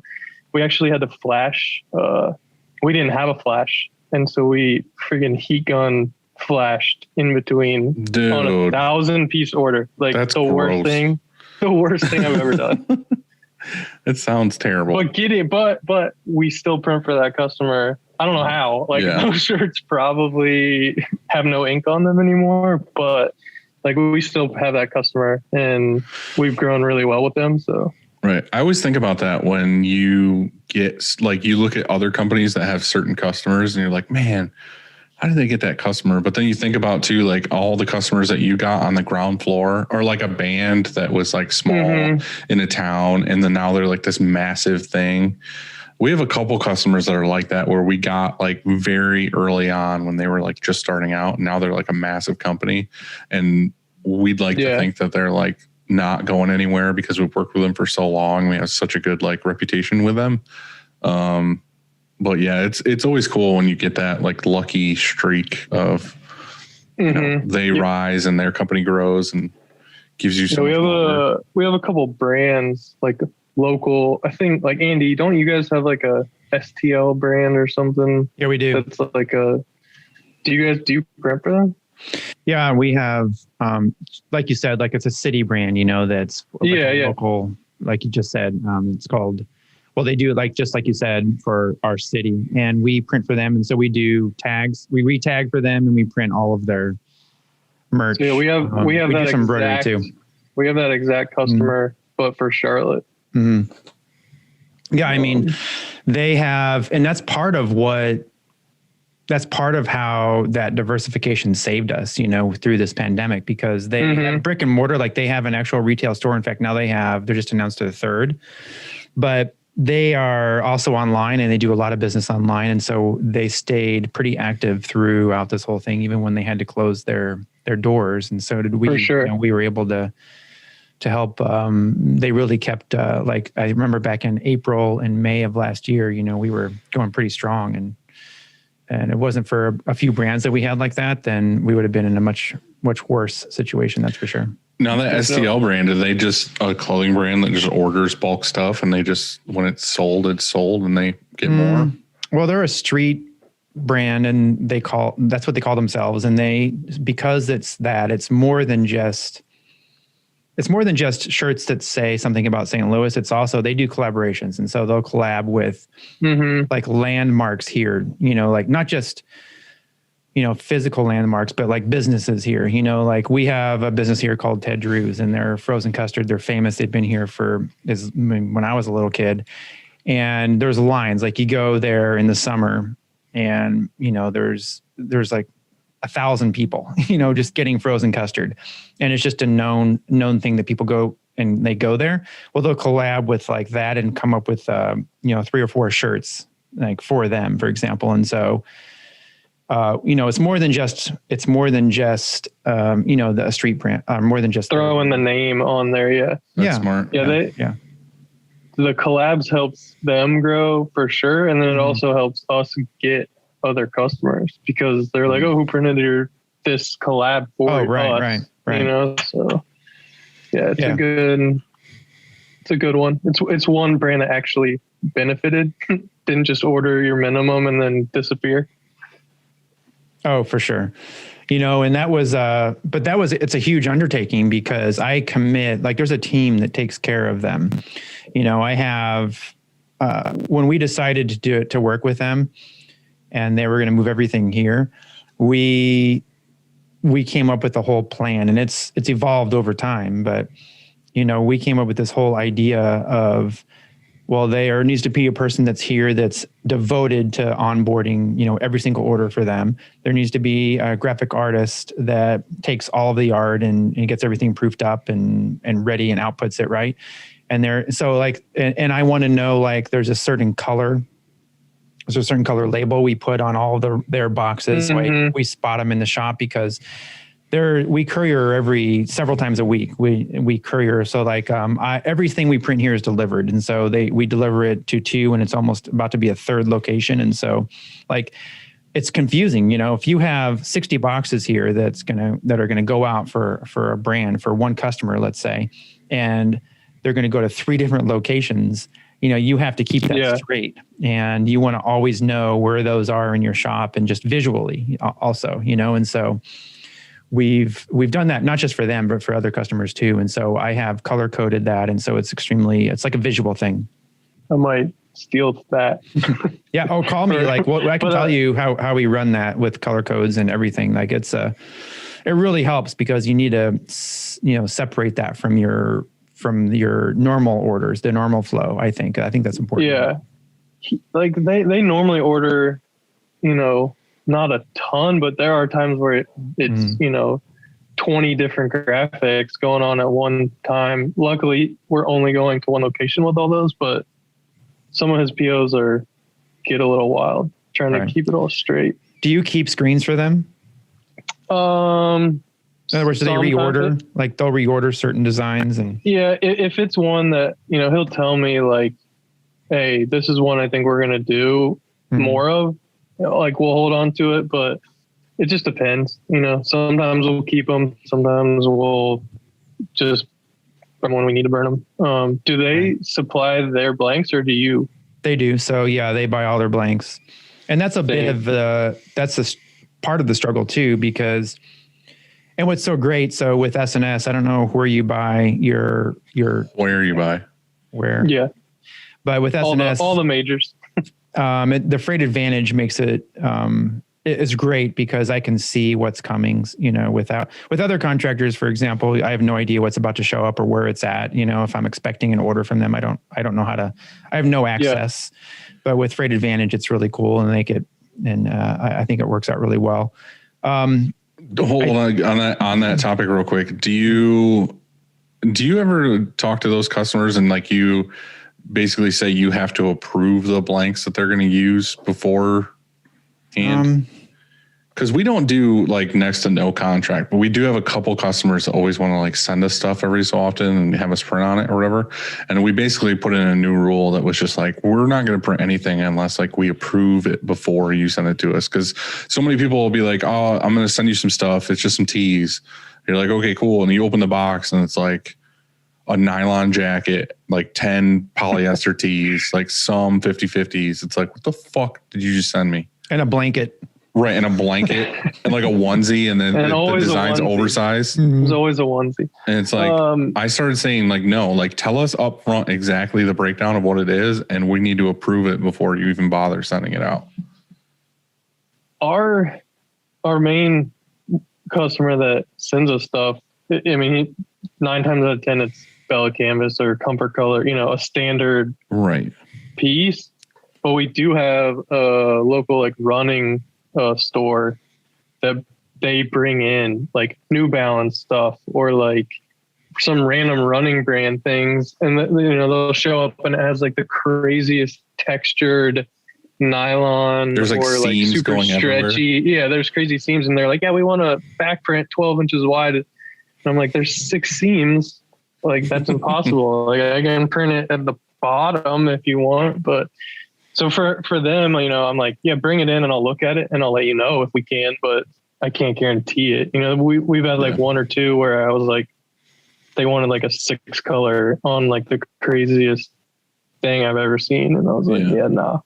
We had one a little while ago that was like a circle logo and they wanted it. And obviously in their mock-up, they wanted it to be like on the chest, like where it should go or whatever. And they sent us these hoodies and they were like, ultra deep V-neck hoodies. Like the V was super low, and I was like, if we print this circle logo where it goes, it's literally going to be like a pregnancy print. Like it's just going to be like on the stomach. And I called the customer. I was like, are you sure you want us to do this? Like, do you want us to put this on the back and maybe do like a left chest or something? They're like, no, we want it on the front. And I was just like, it's your stuff. Like I gave you my 2 cents. My least favorite.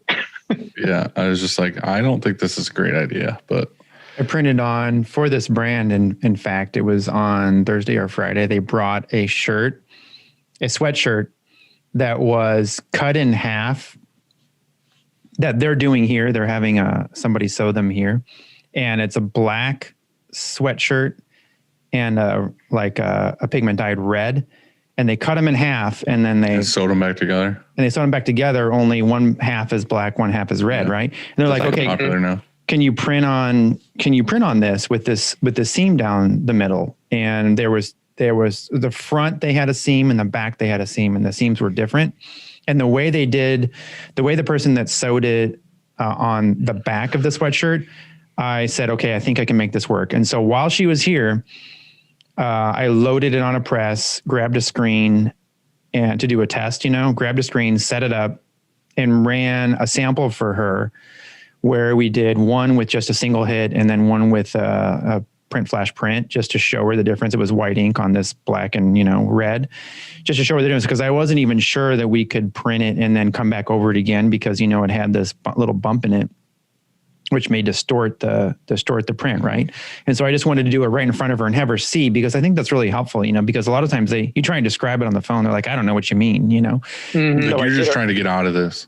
Right. Like I told her right at first, like I probably can't do it, but let's just see. And so I put it on there and it actually worked. Like it looked really good. I was surprised, and so I normally in those instances, Like in the past, probably last year, I would have told those guys, I would have said, no, I can't do it. But we went to lunch at the beginning of this year, and one of their things was that they wanted to, for this year, be able to try and experiment and just do some different stuff. And you know what that's like as a printer when we're going to try and do different. Mm-hmm. What that means, that usually means it's going to cost you, because we're really good at doing what we do. Why would we want to do anything else? We're barely keeping up as is. And so I don't want to do anything else. But at the same time, it is kind of fun, to see if we can print on this stuff and make it work. And as long as it's not changing up too much, that's why I tried it and I did it and it worked. And now they're ordering the shirts. And so, they're a great customer. I don't think I would do that for everyone, of course, because, you're taking time out. It took a half hour or whatever to mess with it. But anyway, it worked out. It's always fun when it works out. Yeah. Yeah. Yeah. It worked out. Do you have any customer horror stories that stick to mind? You don't have to say the brand. Yeah, no.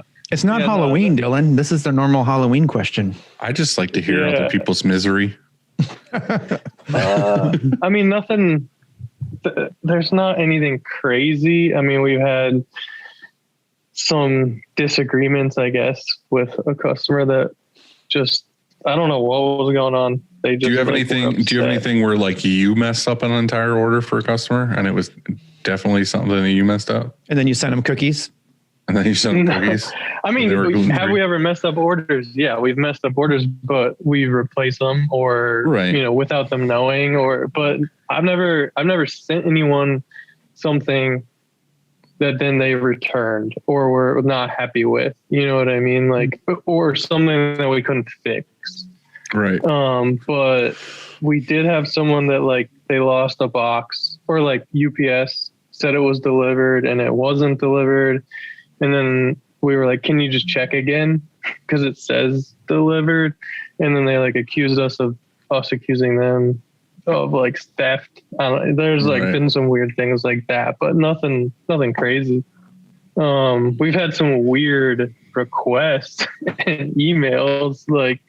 There was one guy, his wife emailed us for a quote. We gave a normal quote, just like every other customer. And then a week later, we get an email from the guy that was like, hey, my wife got a quote and it seemed a little bit high. I feel like you can give me a better price. And we were just kind of we're not a car salesman. We're not trying to take advantage of your wife, dude. But yeah, nothing crazy. I don't really have a horror story with a customer. We had somebody last week at our front counter returning 4 sweatshirts, and it had been a while since they picked them up. What's a while? Over 30 days. And it was for a large, so they had a larger order, and 4 out of this larger order, they were returning and they were placing another order. So they're coming in here and they want more shirts. But by the way, these 4 were off center is what they said. And then they had them Post-it notes on them with measurements on how far. Dude, that's the worst kind of customer, in my opinion. Well, yeah, it is tough. And we've definitely gotten that before, where they literally have the side seams on a hoodie or something, and they have a ruler on one side and a ruler on the other side, and they're like, it's a 1/4 inch off. And how I reprint the whole thing. That's right. And how I think it all came about is because they folded it to the collar. So if you look at the collar, if you're just measuring, you forget about the side seams on the arms and you're just looking at this collar, this neck collar, it's centered. But then it's not because of the way the hoodie was sewn or whatever. They have a tolerance, right, of a 1/2 inch. Mm-hmm. And so it's not perfect. And so when they go to fold it, it's a little weird. Anyway, normally when I look at it, I agree. And I'm like, oh, it is a little over our tolerance of what we think is acceptable. And I'm with you, let's replace them for sure. This one, I looked at them and I'm like, oh my gosh, it's so close. I can't even really tell. I got the ruler out and everything. It's so close. I went over to Steve because classic Steve, he He is the guy. Like if Steve says, classic Steve. if he says it's good, like thumbs up, it's good. And I showed it to him. He's like, thumbs up, man. This is solid. Like this is a great print. You know, its placement is fine. And the two customer service girls, and they're like, I don't know, what do we do? And I said, we replace them because they send them some cookies. Because I didn't offer cookies on this one. And I haven't done that yet because I'm still trying to work out the details on that. But I went up to him and I said, so here's the thing. I'm with you. We're going to replace these and it's off, you know, and we're going to get it closer. However, I just want to set your expectations straight right now. And that we are human beings and we're printing these shirts and to get it perfect. If you are going to come back here and pick these up and measure them and want them to be absolutely perfect, it's not going to be like that, but it's going to be closer than this and we're going to do our best. And he said, okay, I get it. Cool. That works, you know? And so we're going to make them better and it's going to be closer. But I wanted to tell him that, you know, we're reprinting and you're ordering additional shirts and we're replacing these, but I can't guarantee you that it's going to be absolutely dead center perfect within, you know, perfection. It's just not because I told them that's such a tricky. I told them all the reasons. It is tricky, right? Like, what would you do in that instance? How can you print it perfectly dead center every single time? I mean, perfect. If they're going to get a ruler out, how do you make sure if they're going to get a ruler out, how do you make sure it's perfect? I mean, the shirts aren't perfect always. So exactly. It's just so frustrating because they don't know, you know what I mean? And you get some customers that are just so picky. Like we do everything in our power to make sure everything is as right as possible. You know what I mean? Like some dudes out there loading, you know, it could be Randy out there loading 200 shirts, 200 hoodies, whatever, to like robot pull them exactly the same every time. No way. We make it to where every print for the most part is just you pull the collar just off the pallet. Like Brian sets it up on the CTS to where it's exactly inches down that we set on the mock-up, everything. So for the most part, they're just pulling the collar off the end and it's good to go. But like you said, just like getting it perfectly, like with like a hoodie or something that has a little bit of stretch to it or flex to it, like getting the shoulder seams exactly straight every single time, like down to like like a 16th of an inch or something. It's like, dude, it's not going to happen every time. I have a question for you. Hard. You mentioned the collar off. So do you adjust for size? Like if you go from a small to a 3X, what do you do?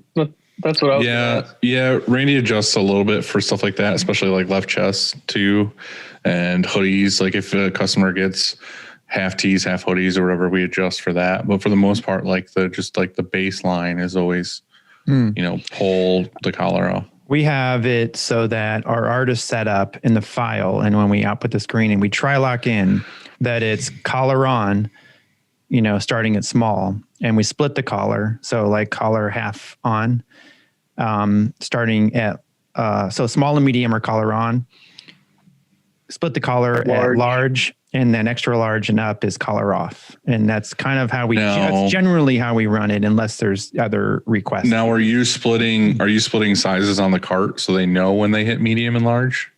No, I mean, it's all piled together. Like it's carted, you know, by size together. And so when they come to that size change. Just in general, when they get to a bigger size, start to bring it off. Yeah. That's the general rule of thumb, but it's not always like that's the starting point, depending on the graphic and everything. Right. I mean, it just makes sense. Like I said, like we try to make it a baseline to where they don't have to guess out there. They're not like, oh, this design looks like it should be 3 inches down. Like we're telling the customer it's 2 1/4 down. We want to make sure it's 2 1/4 down. So we try to make sure that there's a baseline of, if it's going to be 2 1/4 down, it's where the collar rolls off the end of the pallet. And then you get the 5X and you're like, I have no idea where to fucking put it. Right. It's a sheet. It's a sheet with a hole in it at that point. You're like, I guess I'll pull it off this far. You know, and I can say that because I'm a big dude. I can say it's a fucking blanket. It's tough. Right. But yeah, so I always fix it, and we fixed that. And but I knew that he was going to, like, if they're going to be measuring, I just wanted to I didn't want to have to reprint it again. And so I said that, look, we can do better. We can get it closer. But just to set your expectations, when you come pick up, it's not going to be absolute perfect. And as long as you're okay with that, let's do this, you know? And so he said, fine. I had a customer that I told no to the other day, and I thought of you instantly. What did you say no to? Dude, we fucking did. It was a band, and we did everything like 100% right. Like we Pantoned everything. We made a mock-up. We did everything we could do. And there was like a purple in their design that was like a darker purple or whatever. And we have the test print still. Like we kept it because they complained about the purple or whatever. And we were like, it's exactly what it looks like on the computer. Like we made it everything. You approved it. You did the whole thing. And he was like, the purple doesn't look right to me. We want you to reprint the order. Uh-oh. And I was like, no, like you approved it at this color. That's exactly what it looks like. I can show you. We have a picture of one right here. We're holding the shirt to the monitor. It looks exactly the same. Like you didn't give us a Pantone number. Like we did it right. Like you can't just complain and be like, I don't like it, and then like expect us to reprint the whole order. Like so when you said no, what did he say? He's still complaining about it to Sarah. I think like about like how he thinks it's bullshit. Like we gave him the option. We're like, dude, we want to help you out. Like we don't want you to just go somewhere else. Like we'll reprint the order at cost. Like if you're willing to rebuy the blanks, like we'll do the printing for free. Like we just want you to be happy. Like I don't want to eat it because we didn't do anything wrong. Like, obviously you just didn't pay attention to the mock-up. You were just like, all right, go ahead and make this product. And like, we made it. And then they were just like, it wasn't what it was built up in my mind as. And I was like, no, dude, like we're not reprinting this order. How many shirts? Because there's nothing wrong. I was like a 50-piece order. Like it wasn't a big order, but it was still just like, I'm not doing this every time somebody's just like, I didn't hold up my end of the bargain. Like I didn't do the research, not research, but I didn't look at the mock-up appropriately and actually approve it. I was just like, take my money and make my order. And then when you get it and then like another band, the thing is that dude probably was totally fine with it. And then another bandmate's like, oh, that purple doesn't match what I envisioned, blah, blah, blah. And then that dude in the band's got to come back and be like, you guys fucked this up. I'm like, no, we didn't fuck it up. Like, it's totally fine. I just feel like so much culture now is just like, no, like it has to be exactly what I wanted or fuck you guys. And it's like, no, sorry. Like we did exactly what we said we were going to do. And that's what we made you. So I feel like that's always a tough situation and a fine line to walk. When to like stand your ground and then when to like just be like, sorry, dude. Like I don't mind saying it on this show. Like there's some customers I'm just like, I'm not doing this because I can tell you're just trying to get something because you didn't hold up your end. Like, if you reprint them, are you going to take the original ones back? Or that's the funny thing is we do that sometimes where you can tell that customer is just an asshole. Like I'll say like, okay, well, we'll reprint them. That's fine. We'll go ahead and reprint them, but I'm gonna send you a return label, and then like you have to send the shirts back to me, and then when we get the shirts, we'll send you the new ones. And 9 times out of 10, they're like, "Well, I already sold half of them. Is it okay?" And I'm like, "No, you fucking told me they were unsellable. You told me that these were so horrible I couldn't sell them, and you fucking already sold half of them. You just want free shirts. Like you want more shirts for free to sell again. Like it's not happening." So that's what I'm saying. Like literally 9 times out of 10, when we say we're going to send them a label, we'll never hear from that customer again because they're like, they already sold a bunch of them, or they will tell us, they'll be like, well, I only have half because I had to get them out at that event or whatever. And it's like, no, you didn't. Like you just want to complain and get free stuff because you know if you complain enough, if you're that squeaky wheel, you're going to get some stuff out of it. And it's like I'm not playing that game. Like I think that there are customers that are going to be like that and they're going to complain maybe to get free stuff. But I would still fix that order and then in their profile note that like to myself, like, okay, well, I can't do it all the time. Like if it's a genuine customer that calls me and it's like, hey, I really didn't want to have to say anything, but like the green doesn't look like it's supposed to. And like, I don't want to bring this up and be a pain in the ass. That guy right there, I will 100% redo that order and I will fix it because I know they're like genuinely whatever. But when the first email I get from that customer is, you guys fucked this up, like literally first line, it's like, no, fuck you, dude. I'm not doing them. Like I will go through every email and find a way to make sure we are 100% clear on this. And I'll tell you, no, we're not doing it. Yeah, that's a bad approach, isn't it? Like, that's so funny. Being a business owner and being in these situations, whenever somebody else, when a business messes something up for me personally, like I never lead with, you guys fucked this up. No, you know what I mean? Because you already have that there's a problem. Like you already haven't gained a friend. Like I, whenever something is messed up and something messes up, somebody messes up something for me personally, I always go in like, oh, here's what had happened. Let's take a look at this, and so starting off with, you fucked this up. It's bad. It's a bad approach. No, bad start. It totally is. Yeah. It's also it's going to make that person take it personally. Yeah, right. If you're like, and I do every time. Right. Anytime somebody talks shit to somebody here or a salesperson, they'll come get me and be like, this guy's just guy or girl is just being a huge pain in the ass. I'm just like, I always say it to their face, like to Sarah or whoever. I'm just email them back, fuck off or something or whatever. Like they never do. And I don't really want them to, but that's always my first response. Like tell them to eat a dick or something, like go away. But it's it's kind of like, would you have on that first one that Dylan is on the purple, like, so you would have just been like, all right, yeah, we'll reprint it. Or would you give them the offer of like, we'll print it for free if you rebuy the blanks because you approved everything and we printed what you approved? I guess it depends on the relationship I have with that customer. So if it's a band and they've ordered 5 times, I don't know the history. Okay. So but let's just say they've ordered 5 times and then we printed this order, shipped it to them, the purple's off. And they're like, hey, this purple's off. And I would probably approach it like, look, we thought it was, it looked like the proof. And I think that what we should do for the next order, like if these are work sellable, like you said, like half the time they don't want to ship them back because they sold half of them. And like the person that's buying that merch isn't going to care about the purple. Right. And so in that case, I probably would have started with like, why don't I just give you some sort of discount off your next order? Because if it's a band that's ordering on a regular basis, then we work something in on the next order. I'd start there. You know what I mean? That's a different story. I'm talking like, this is somebody we've never worked with before, first order. And they're first order. Right. I'm saying like, if it's somebody that we've worked with a ton of times, like I'm going to fix it because obviously they have a track record of like ordering and everything was fine. And then they come at me and say, oh, this was wrong. It's probably just something wrong. But I'm saying if it's just like some Joe Schmo off the street and then they want to bitch about price or whatever. Well, and then you print the shirts and they're like, this is wrong. And I'm just like, no, sorry, see you. Like, I think there's history in both ways. So in history, with a customer that has 5 good orders and then all of a sudden we have this bad one where there's an issue, there's that. Well, in this case, if it's the customer and it's their first order, well, then that's the history now. Like we did something that that wasn't within their expectations. I would fix it no matter what and ship them something that they loved and then wait for the next order, and so, and make sure that we have everything straight the next time we print for them. And if it happens again, of course, well, then we're going to have to fire that customer, right? Somehow, some way.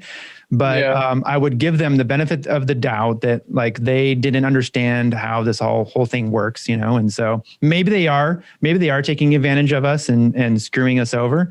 But then that's their deal. That's their ethics they have to go to bed with and sleep with at night. That's not mine. I just can't. I feel like part of me deep down just wants to be like, I can't cater to that. It's that thing of like being a parent too with your kids. Like every time your kid comes in and they're 5 years old and they just know that if they cry and whine long enough, you're going to take them to the fucking store or whatever the hell they want to do.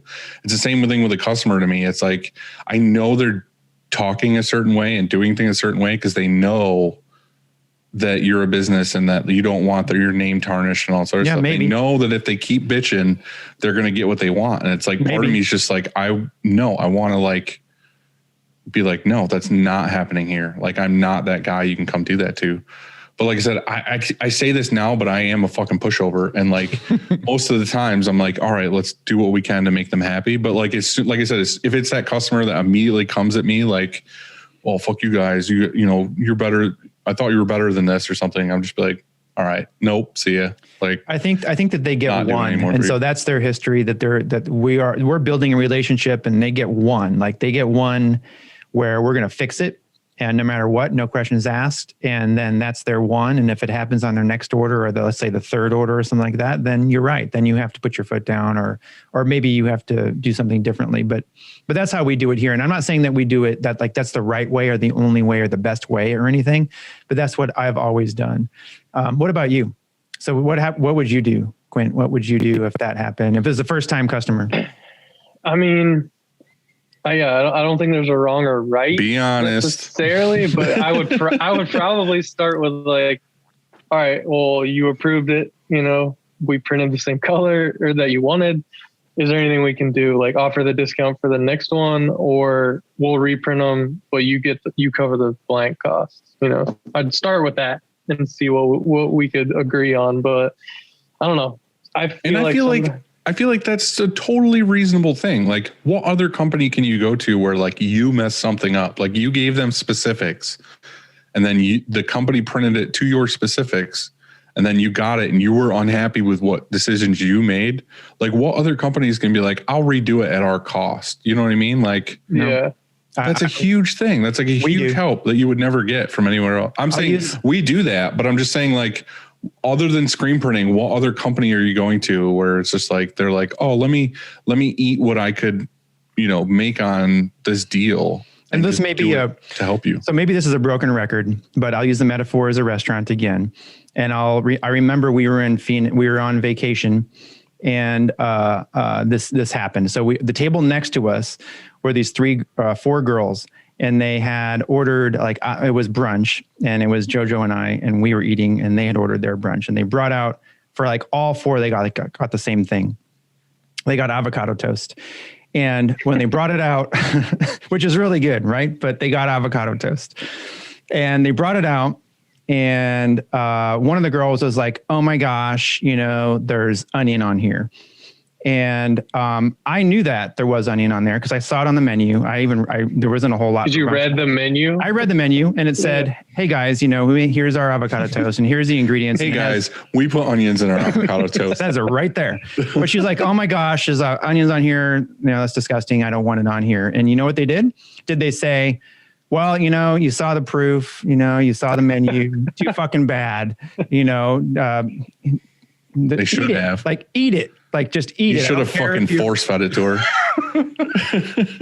You know what they did? They said, "Oh, well, so sorry. What else can we bring you?" And they brought it right out. They should have done is they should have not let her get up from the table until she finished her meal. And then she was happy and she went about her life, right? Because, that's just kind of how they enabled her. That's Dylan. Yeah, but the devil's advocate, that toast only cost them like cents, not $100 for 50. But we all know the right thing that should have happened. Well, I don't know what's the right thing? We're the problem. Well, dirty printer. I say this, but like I said, I'm the biggest fucking pushover ever. Like my salespeople will come to me and be like, I did everything right here. And then I'm like, you know what? We should just redo it because of this and this or whatever. Should. It's like, because we're in the customer service business first, the hospitality, basically business first. Like I am making somebody happy first. And we just so happen to print shirts. But you know what? This is my fucking podcast and I want to vent about how pissed off I am when that stuff happens.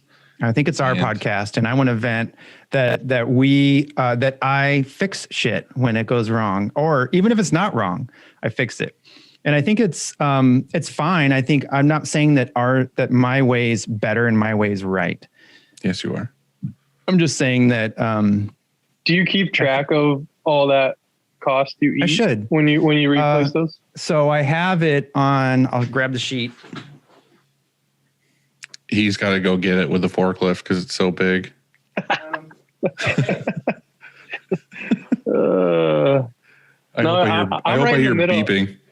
I'm right in the middle on this one. It's tough. I actually have. I wish I was more of a pushover. I'm complaining and whining right now about it because it pisses me off. But I'm like I said, I'm the same way. Like I'll fix it most of the time, unless the guy or girl are just like blatantly a dick to us. Then it's like I'm not doing this nice thing for you when you're being mean. Fix order. I've showed it before. That's our fix order. It says right at the top. Wait, Fixed order. Fixed order. This one was not the customer complaining. This one was it says an embroidery order, and it says, and this is pretty cool. It says, "Why are we fixing this?"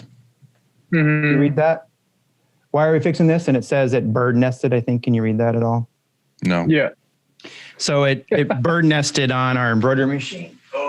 So we're fixing it. But in this fix order, it says why we're fixing it, and it has the item that we're fixing and all that kind of stuff. And we used to tally because like we wanted to know how many fixes we were doing every month. You know what I mean? Mm-hmm. We wanted that data, but since the pandemic, we haven't, we don't have as many people and we just don't keep track of that anymore. But I want to add that back and have that part of our deal. Because you're right. Like, don't you want to know how many things you're fixing? And for me, it's like, and I've said this before, but for me, it's just marketing. So it goes to our marketing budget, and we're taking care of a customer. And because that customer is going to then go and instead of telling everybody that, Shirkong sucks, they're going to say Shirkong fixed it. Yeah, I wish there was a way to know if we did turn someone away or just say, no, we're not going to fix it. Like, how many times has that happened that we lost a job and then maybe lost more because they talk shit? Right. Yeah. You'll never know. That's the problem. You'll never know. You'll never know. Yeah, you don't know like how you want to think that it's well, that's the thing too. Like again, right? I want to talk honestly about this. And it's like, sometimes you get those big jobs and you do the job and then you find out that something on it was messed up or whatever, and they want you to fix it. And then, it's going to cost you like thousands of dollars, whatever, to fix that job. And then you bite the bullet and you fix the job or whatever. Like, even if it was back to the way, like I said, like we did everything right on our end, they just didn't like the color or something like that. Like, we eat it and fix the whole job. And then once you fix it, they end up going somewhere else anyway, because they had to deal with the problem that you didn't do the color right the first time. Even though you fixed it, they're like, well, fuck those guys. Like, I don't want to go there again. What if they mess it up again? And it's like, that's what sucks is like you eat it and you fix it and then they go somewhere else anyway. It's like, there's no way. Yeah, then that's a customer that you don't want, I suppose. If they don't recognize and acknowledge the fact that you made it right when something went wrong. You went above and beyond. Yeah. Right. So that's what I'm saying is you have no control of them. They can just be like, well, I'm going somewhere else. And it's just like, you just spent thousands of dollars you didn't need to spend. You could have just said no and you fixed it. And then they're just like, well, we're going elsewhere. It's like, whatever. Even the ones that you keep happy can do that though. So that's where that's the thing that's kind of scary in this game. Yeah, no, for sure. Well, and how many people have you lost that never said they didn't like that customer could have not liked that purple, not told you, and then just went somewhere else. Just went somewhere else, And so I like it when they actually tell us, and give us a chance anyway. So to make it right. Yeah. All right. Well, I don't know. That's my half cent on.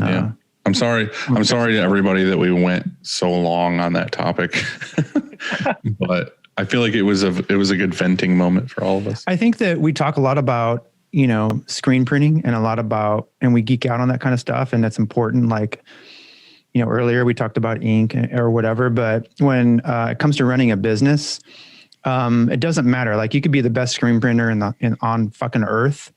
And unless you know how to build relationships with customers, none of that matters. And so I don't know. We talked a lot about this, but it's important stuff, right? The other part of this is like, I don't want to sit here and talk about all the things that we know and how awesome everything else all the time. Like, I want to talk about the shit that's like in all of our minds about everything about customer and business and like the pitfalls and shitty things about business. Like, that's what I'm saying. Like, I want to tell these customers no, and I want to bitch about everything.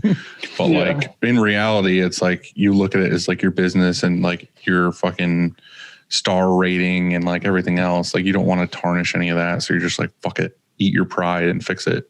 Well, it's always nice to talk to someone that understands why you're bitching as well. Yeah. Dylan, you can. Yeah, Dylan, you can vent. I'm trying to cry on your shoulder, Andy. You just let it out, man. Let it all out. God. That's all I'm saying. I almost called you earlier to vent, but I'm like, man, he doesn't want to. Like, I don't want to put him in a shitty mood. We're getting ready to do this podcast. Anytime you call me and you're sad about something, it puts me in a better mood. Okay, well, I'll remember next time then. Okay, sure. cool. You're gonna get a lot of calls though. All right, that's fine. All right. Well, do you have any questions for us? Yeah, I do have some questions. Some of them are like questions you can actually answer, and then I actually had a couple quick takes for you guys. Oh, hell yeah. Oh, cool. All right, so the first one was, what's the most shirts in one order that you've ever done? Like, what's the biggest order from one customer? Andy, you go first. Mine, I remember, and it was 45,000. And Really? I'm not proud of it really because it sucked. But yeah, we printed 45,000. 45,000? Mm-hmm. That was our biggest. I want to feel like ours was probably like 15,000, but like I'm not at all in that. I'm not all in that market that gets like these thousands and thousands of piece orders. Like that's not my general customer. But we're not either. Like once in a while, we're getting one where it's like someone heard from somebody that, you know, we do good work, and they're like, well, I've got this opportunity to print, you know, where I need 15,000 shirts printed or whatever. Like it's, and then we'll do it. But a lot of times we'll look at stuff like that and they'll be like, oh, do you want to bid on this? And I'm just like, nope. Yeah, same. No part in that. We just printed and delivered 12,500. And it was 12,500. It was a one color front and a one color sleeve. And we had hired this girl for a press assistant. And that was her first job, like her day one. She started in on this just order. Looking at the same. Yeah. And she was like, oh my gosh, like, holy cow. Like, really? Like, this is what is my new job, is like, I'm just going to basically be a robot and like, we had almost that exact same thing. And she had to do, I think it was like 8,000 or 9,000 hoodies or something. And it was like a week of her just like folding hoodies nonstop and putting them in. And I remember I asked if she would work like a Saturday and a Sunday so we could get them done. I could tell she was like crying without crying, looking at me being like, yep, I'll be there. It was just like, you could tell she wanted no fucking part in being there, helping out on the weekend. Well, I thought of it like this. I thought, what a trooper, because she didn't complain. She did it. And I also thought like, is this the best job for her? Like, I didn't plan on it for her, you know, to start that day. And like, that's what was happening. It just worked out like that. Yeah. And then I thought, well, you know, here's the thing. Like if she survived that and made it through that, then it's going to be fine. You know what I mean? Like this is almost perfect anyway. Like she had to deal with that. And I told her, and so like other people did too, you know, like, look, this isn't your everyday typical order or anything. You know, she probably loved that new graphic. Yeah. When she saw a new graphic. I know. Yeah. Like when you. Well, that's the whole reason behind most of what we do is we want to do those like 100 to 500 to whatever piece orders, because it's constantly something new and things are changing, and everybody here loves what they're doing because they're constantly seeing cool new art. It's like, I don't want to be that shop that's doing contract stuff. And they're like, yeah, we're fucking slammed. We got like every job's thousands and thousands of pieces. I was like, my guys would hate that. I think it works both ways for me personally. Like I like both of those orders. I like the 12,500 and I like the 100 piece and the 500 piece. Well, obviously you do, because you're the owner. And when a 12,000 piece order comes in, it's like easy money. Well, I mean like as a press operator, because there's two ways. Like there's one, if I'm just printing all day the same thing, the same print, then I'm putting in my headphones, I'm putting in a podcast. Just zoning out. I'm zoning out. I'm making sure that if I'm offloading or whatever, I'm making sure that the prints look good. Or if I'm loading, I'm just loading, you know, and I do my thing. And there's that day, you know, because then you're kind of zoning out. And then there's the day where you're set up and tear down. And that's just like a different day. I wouldn't want to be the 12,500 every day. We didn't do that in a day, I should say. But I wouldn't want to just print thousands of the same print every single day and zone out. I would much prefer, I guess I like the mix. So I don't mind either, as long as it probably balances, it leans towards the setup teardown stuff. Like that's what, you know, it takes a toll doing the same motion every day, every minute of every day, all day. It takes a toll for sure. So yeah, biggest order, 45,000. And it was. Was that multicolor or was it 1-1? The worst part about those size orders is when it's multiple locations. Oh yeah. Because it's the logistics of moving boxes around. That like if it's 10,000 like 2-color front, it's like, all right, whatever, no big deal. Out of the box, printed, back in the box, shipping, receiving. Yeah. But when it's like, oh no, it's got 3 locations, it's like, okay, well that's not 10,000 shirts anymore. That's 30,000 prints.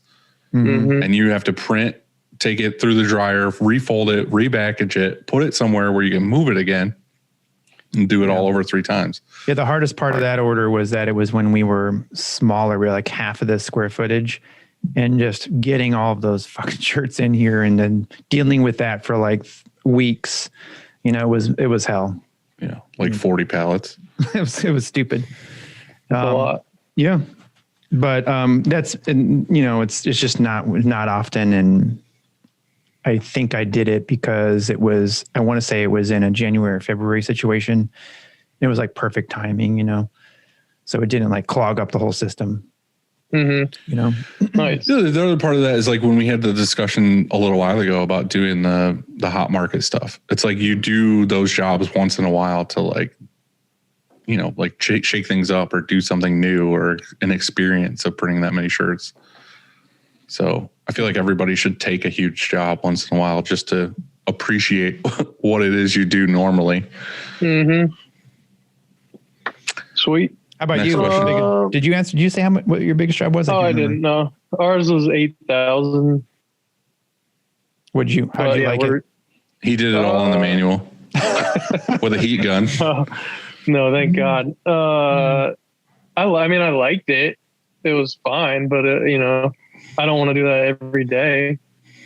So, like I said, I look at some of those jobs as a business owner and I'm like, oh, cool. Like I could take the profit from that job and buy like this piece of equipment or do this with it or whatever. But like, I'm also looking at it mostly as like my employees of being like, I will murder you in your sleep. Yeah. I mean, it was also a good learning curve of like, okay, when we do get an order this size, right. Like what do we need to do? This is how it moves around the shop and logistically. Yeah. Yeah. Hey, Dylan, how far have you got with the book? Conscientious. I always want to say conscientious, but it's conscious leadership, conscious leader. Like the very first chapter. All right. Yeah. I finished chapter 1 and it's not easy. Like I literally thought yesterday or it was this morning and I was like, oh yeah, it's like the 7th and I haven't even touched that book yet. Yeah. So. Well, I read this part today. I finished chapter 1. I read this part today where, I really liked this part. They were walking through NASA back in the late 60s when they were trying to go to the moon. And they asked, the janitor was pushing a broom and was cleaning up. And they asked him like, you know, hey, why are you doing that? And his answer was, you know, we're trying to go to the moon. And I thought how cool that was. Like, oh, you know, like it takes such a team and it takes everybody that is working there to make it happen. You know what I mean? Mm-hmm. And so when you said a minute ago, like you like that order of 8,000 shirts or whatever, you know, it is because, you know, you get to profit from it. But at the same time, you feel bad maybe because that, you know, the team doesn't really want to print that.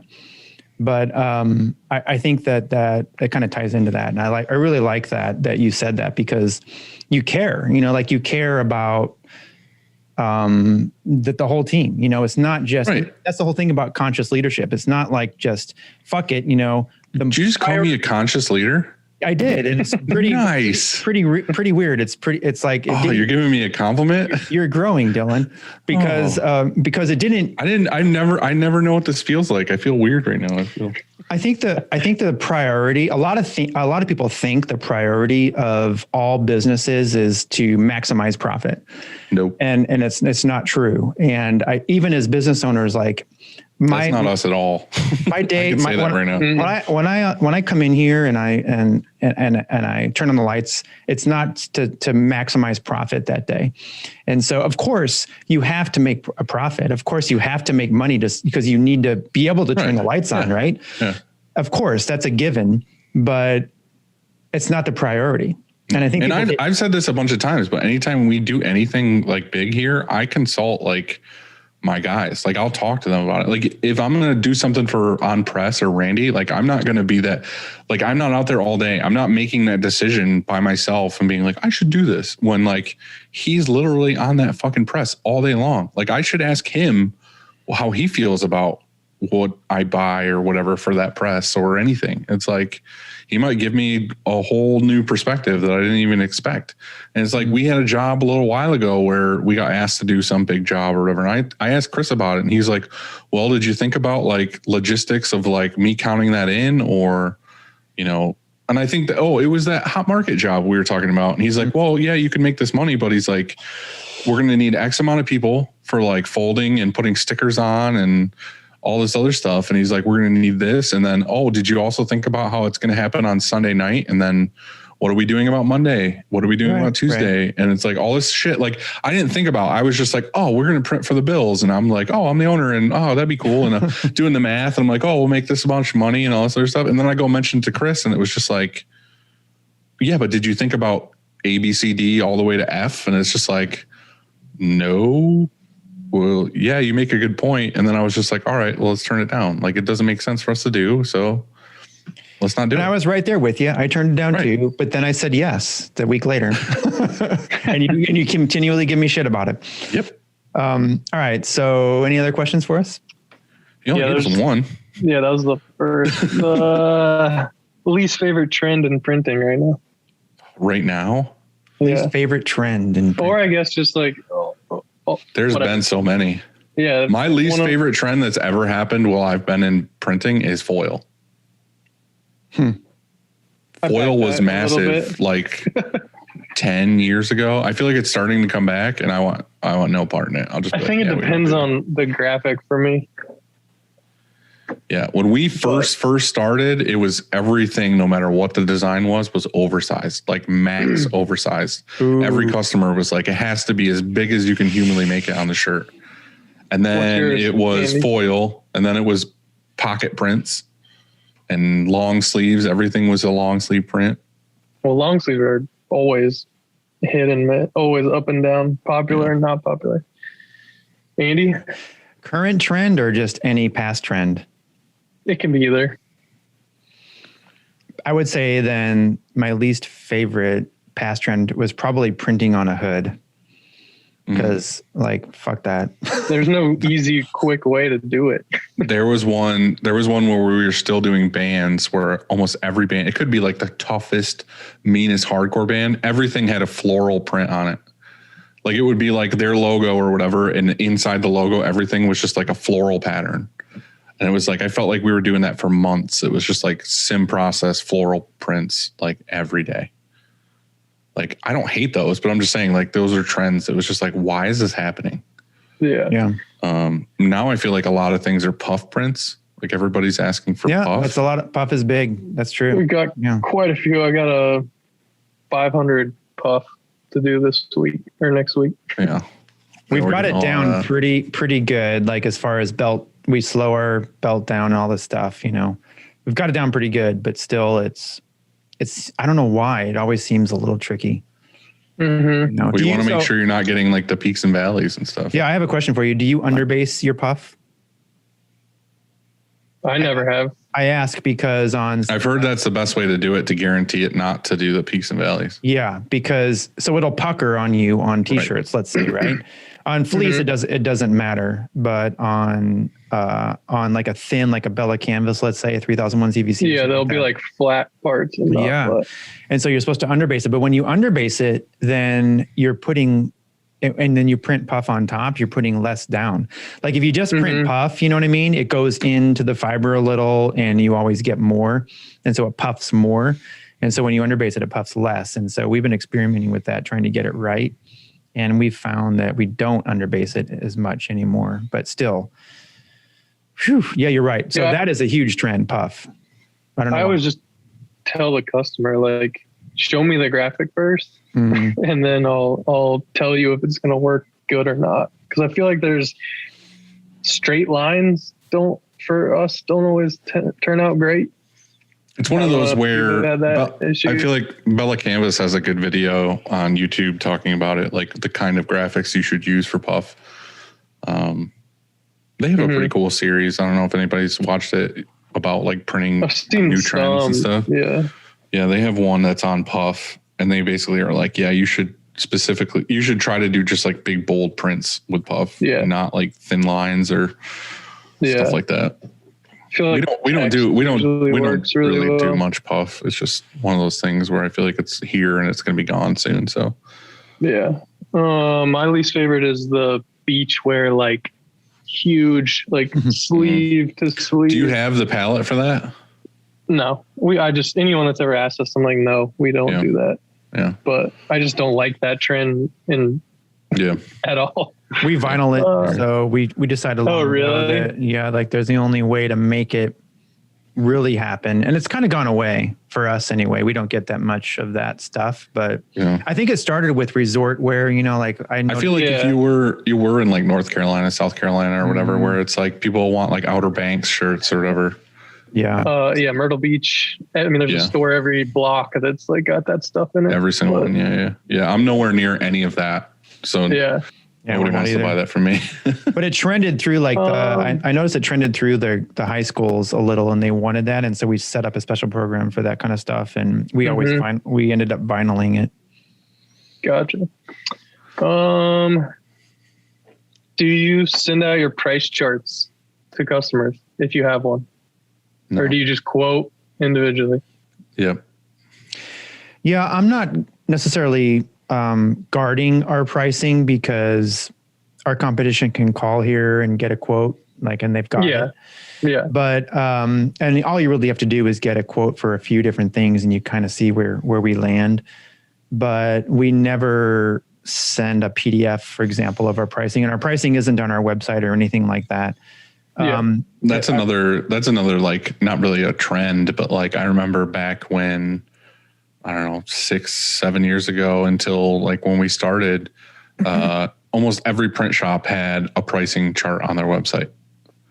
Like everybody did. And then I feel like everybody was just copying everybody and being like, oh, I'll do it for, 5 cents cheaper, 10 cents cheaper. And then there was a wave of all of a sudden everybody just had like contact forms on their website where it was like, contact us for a quote. And it was like, everybody got rid of their pricing.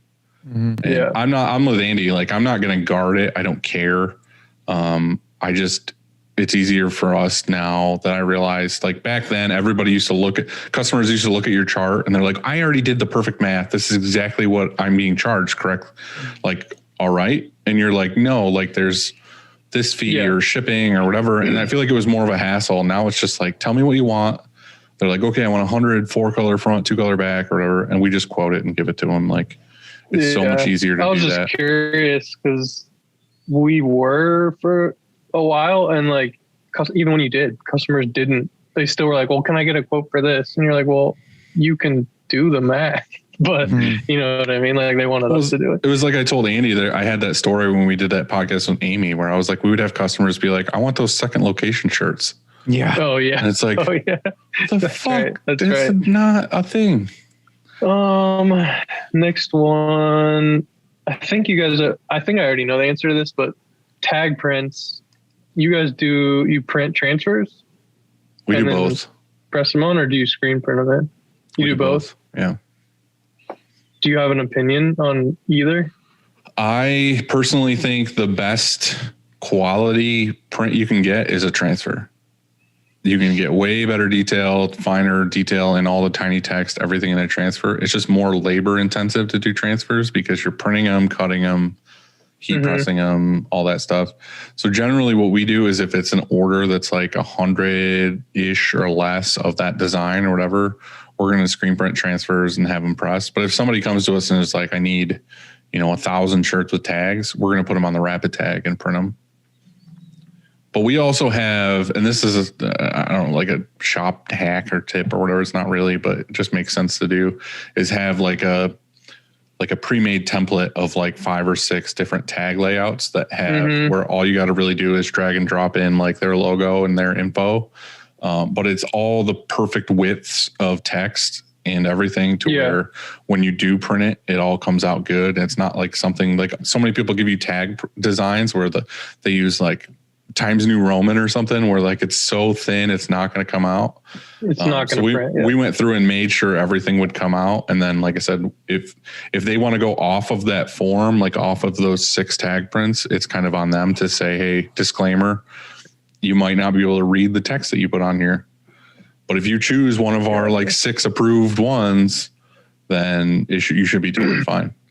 So that's kind of what we do. Cause you never know, like the different materials, like the inside of the shirts are fuzzier than the outside, hoodies, all that stuff. It's like, if you use our like bulletproof method, then you should be fine. But I guess the second part of that question, do you do all the specs on the shirt of each shirt in every It depends on the customer. It's a customer decision. Like I know realistically you're supposed to have like country of origin and like care instructions and all that stuff. Like I totally leave it up to the customer because there's so many customers. There's so many customers that just use their logo and then put small underneath it. Yeah, for sure. But then there's always that tag police person that's like, oh, you're supposed to have the. But that's what I'm saying. Like that's not my that's not my call. Like if the customer wants it to. Who's going to call you on that? Realistically, it's like I guess it's I don't know. Don't yell at me if this is incorrect. But like if you're if you're selling in retail or if it's something that's going out of country, overseas, like they need to know country of origin. Especially like if it's going through customs, they want to see like country of origin on everything. But like I said, if you're a small clothing line, you're selling to friends and family. Like who gives a fuck? Like just put whatever you want. Like there's so many people that we've done stuff for where it's just like it says some like horrific thing on it, like for sure, tell your mom to do the laundry or something. Like it has nothing to do with care instructions. We I was going to offer this up. So we do 0 direct printing on for tagging. We do only transfers. I have a station set up that has a giant shelf that we load boxes on and tables and desks and all this kind of stuff because we do so much retagging. And for all of the brands that we do retagging for, I keep one of these boxes. I just went and grabbed one. You can see it right here. It's like a Home Depot, just a box. And in it has these things. Maybe you have something similar. But you just open it up. This one said 50-50 on it. So this is for this certain brand. And it's because that's part of the problem, right? Is that you have 50-50, you have 100%, you have tri-blend, you have all these different blends. And I think material content is very important to have on the shirt because what if you have somebody that's allergic to whatever, you know? So, and also how do you wash it, like instructions like that, and will it shrink and things like that. And so all these have, all these little bins in here will have a size. You can see that right there. And they're just cut, put in here, and we do that beforehand, you know, and so when the job comes in, we already have all of our tags, and we just retag them with our heat press. It's super fast. We print them all here in house. So these are like sheets of them, right? And we'll just cut them. Like this sheet is pretty cool. So we have extra small. You can see the distribution small all the way, all the way up. And so we have one screen, and we print this sheet, and then we cut them. Yeah, we do that too. Brian does the math, and he'll be like, "Oh, we need 6 sheets in order to do this order or whatever," and we'll just print it. We were doing that for a while and heat pressing them on, and then now we just have that Action Engineering tag palette, and we just print them. We got a little one color, like Ryan that one color, so that we don't take up the 6 color press.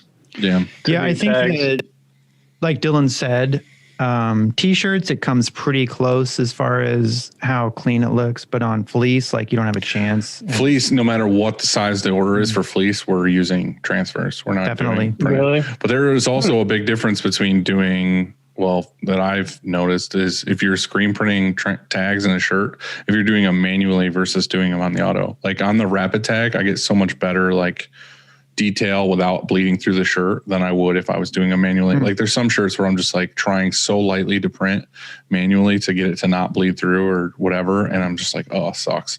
And then I put it on the freaking rapid tag and it's like, you know, bump, bump, and done. And it's perfect. I'm just like, oh. I'm about to send you a photo of some of our tag prints in the fleece and see what you think. All right. You do, you got it figured out. I take it like your fleece, your tags look good. I mean, I think it looks good. It's at least, I mean, they know the size. Right. And like, That's all that matters. They can read the little stuff, but yeah, I mean, obviously some fleeces worse than others. You know what sucks with the tag, the transfers is that once in a while she'll accidentally print, heat press the tag upside down. Mm-hmm. We did that for a customer one time and I was like, I mean, you can still use it. Like you can see the size tag, just like you should use it as a gimmick on Instagram and post like whoever gets this in their order. It's like the golden ticket or whatever. Yeah, you know what I mean? And sell like, it. just pivot and use that. Yeah. All right. Next one. What's the most random thing you ever printed on? Or do you like strictly only do apparel? We only really do apparel. I mean, I've done boxes and stuff like that, but I don't know. There's Andy, have you ever taken a weird I've done like women's underwear, like G-string. We've definitely done that. Yeah. Like, you know what I mean? Like, yeah, we've done that. That'd probably be that'd probably be the weirdest. Yeah. But it's apparel still. Yeah. It's always funny seeing the dude at the end of the dryer, like, right, gotta fold these up. No, we did dry erasers, like magnetic dry erase boards. I don't know, they're like foam or something. It was a pain. It sucked. And so like it was one of those jobs that we took, and then I was like, you wouldn't do it again? No, I don't want to do it again. Yeah. Just figuring out the ink and like how to not burn it, or like right. there was a lot going into it. Let's see. All right, some quick takes real quick. We can knock that out. What's your favorite shirt or hoodie brand, or if you have a specific one? Do you want me to go? Yeah, you go.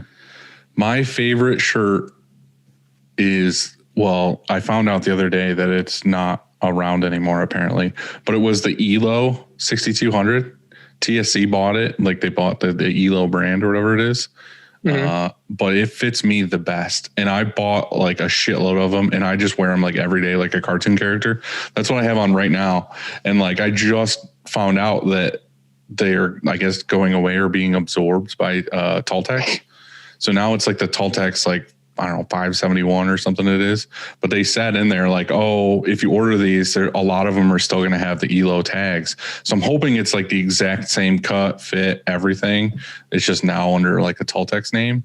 But like, I like to print, as far as like our favorite shirt to print on out there is probably like the Bella Canvas 3001 or the 3001 TBC. But like for me, it's just my fucking body. Like I have a really long torso and the ELOs are like an inch or two longer than all the other shirts with the same feel of like a Bella or whatever. And they fit me the best. So that's my personal favorite tee, but to print on, it's probably like the 3001. And then all my fleece favorites are independent. For sure. I have 4 answers to this, I think.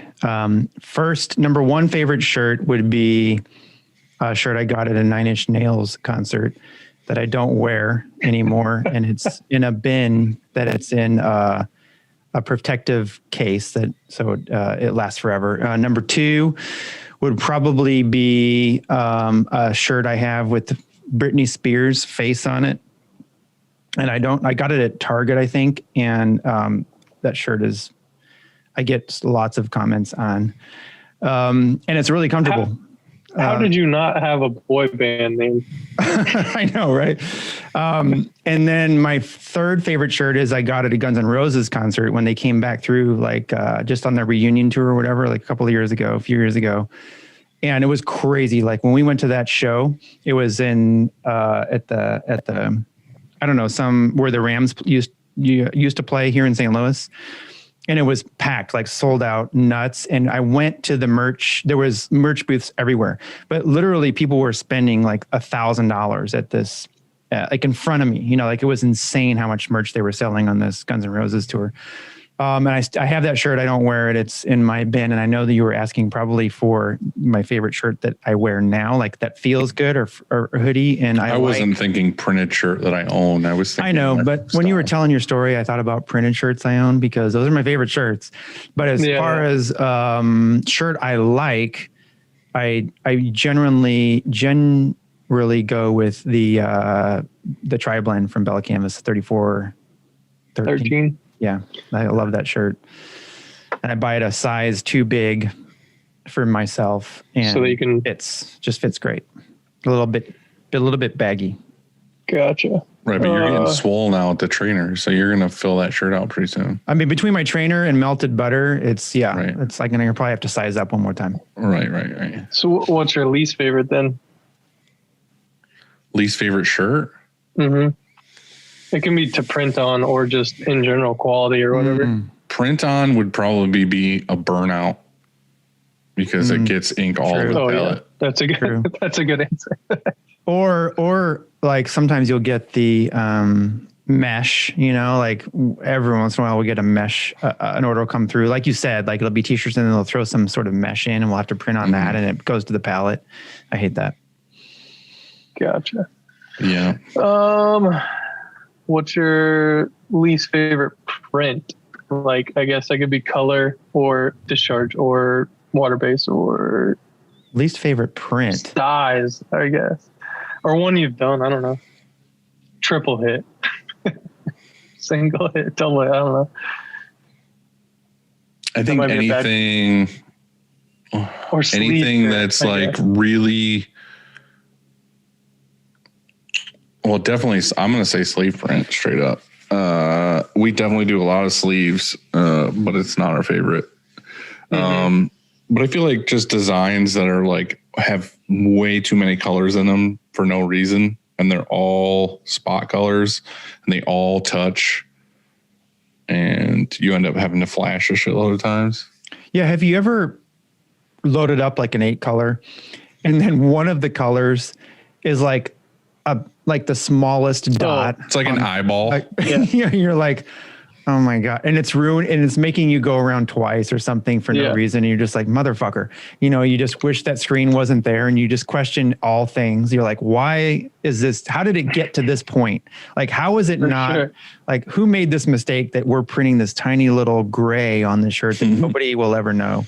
Mm-hmm. Yeah, that's probably my least favorite. I guess it shouldn't be. Unnecessary colors. Yeah, unnecessary. Like that makes it would be fine, I suppose, if and I still don't like it, even if we get to go around once. It still just seems like a waste. I know we're charging for it, but it just seems like a waste. I hate making a screen with it doesn't matter. Yeah. You know? All right. Xbox or PlayStation? Xbox. That PlayStation out of here. He almost started answering that while you were still answering the question. I know. I still wrote that specifically for Dylan. Yeah, for sure. It's funny too because like I get to push my shitty values onto my son, and like it's funny seeing him question like, "Why are you like this?" Like. I put in his head all the time, like, oh, we're an Xbox family. Like, get that. We don't want to have PlayStation. Get that PlayStation shit out of here. Something like that. Or like the difference between Coke and Pepsi. Like I always bust his ass and say like, you can't bring Pepsi in this house. Like get that out of here. What was the name of the PlayStation that you could hold in your hand and play? Do you remember that? I don't know jack shit about PlayStation. Yeah. I know what you're talking about though. I know what you're talking about. It was like a Game Boy-ish. Size. Yeah, but it was bigger and had like a better screen on it. My kid registered at like McDonald's or something one day. You know, he was like, "Hey, Dad, can I enter to win like the PlayStation whatever thing?" I'm like, "Yeah, sure." And so we did. And then we got this letter one day at our house, and we opened it up, and he's like, and it was addressed to him, and I'm like, I gave it to him and he opened it up. He's like, Dad, I won the PlayStation. I'm like, there's no fucking way. You didn't win the PlayStation. This is like some kind of scam marketing thing or whatever. Like they just want you to give them money. Right. And then I read it. I started reading it and it was like, got down to the bottom. I was like, wait, no, he really did win. Like, and so we won like that PlayStation. He told all his friends at school, nobody believed him. They're like, whatever, you didn't win a PlayStation. And then he actually brought it to school for. Chris has a story very similar to that. It was a game that he won. It wasn't as big as like buying a thing, but he just stole the pad off the front of the sweepstakes thing at our local McDonald's, filled out every single one of them, came back the next day and put them all in the container. And he won. And he won the game. Yeah. All right. Favorite shop name other than your own? I like the fictitious one that we made up with Juan, where it was one hit, that's it. Yeah, I'm gonna go with that too. One. Yeah, it's a good one. But it wasn't one hit, that's it. It was one hit, that's it. Oh, right.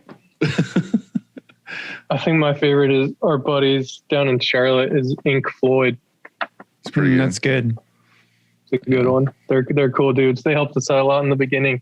That's another reason we moved, or I was stoked to move, is because we were friends with a bunch of print shops. And so it was like, oh, I'm going to a new market and I have no ties. Did you grow up in Charlotte? Like that was your hometown? No, I grew up actually in Raleigh. Oh, so okay. I'm back home. I was in Charlotte for 10 years. Yeah. All right, let's see. The last one. Well, two more. Sleeve orientation. Right reading or upside down? What do you think is right? We have a policy that basically if you're wearing it and you pick your arm up, I can't really do it on camera with this. You should be able to read it. Be able to read it. Yeah. That's what I think. But like Columbia and all the big people do it the other way. I also don't like it when people do writing on the sleeve and it's different. Like you can't read it. Like if someone's standing in front of you and it says like, I don't know, this t-shirt sleeve and then it says print sucks on the other side. Like you should be able to read it. Oh, I got you. Yeah. Mm.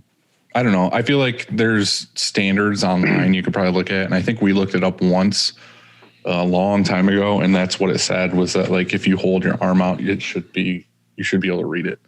I mean, I guess it's personal preference, but it just kind of like, I don't know. It doesn't make sense to me. Why you the only time I really run into something where I question the customer, like I feel like with the sleeve thing, it's totally up to them or whatever they want to do because it's their shit.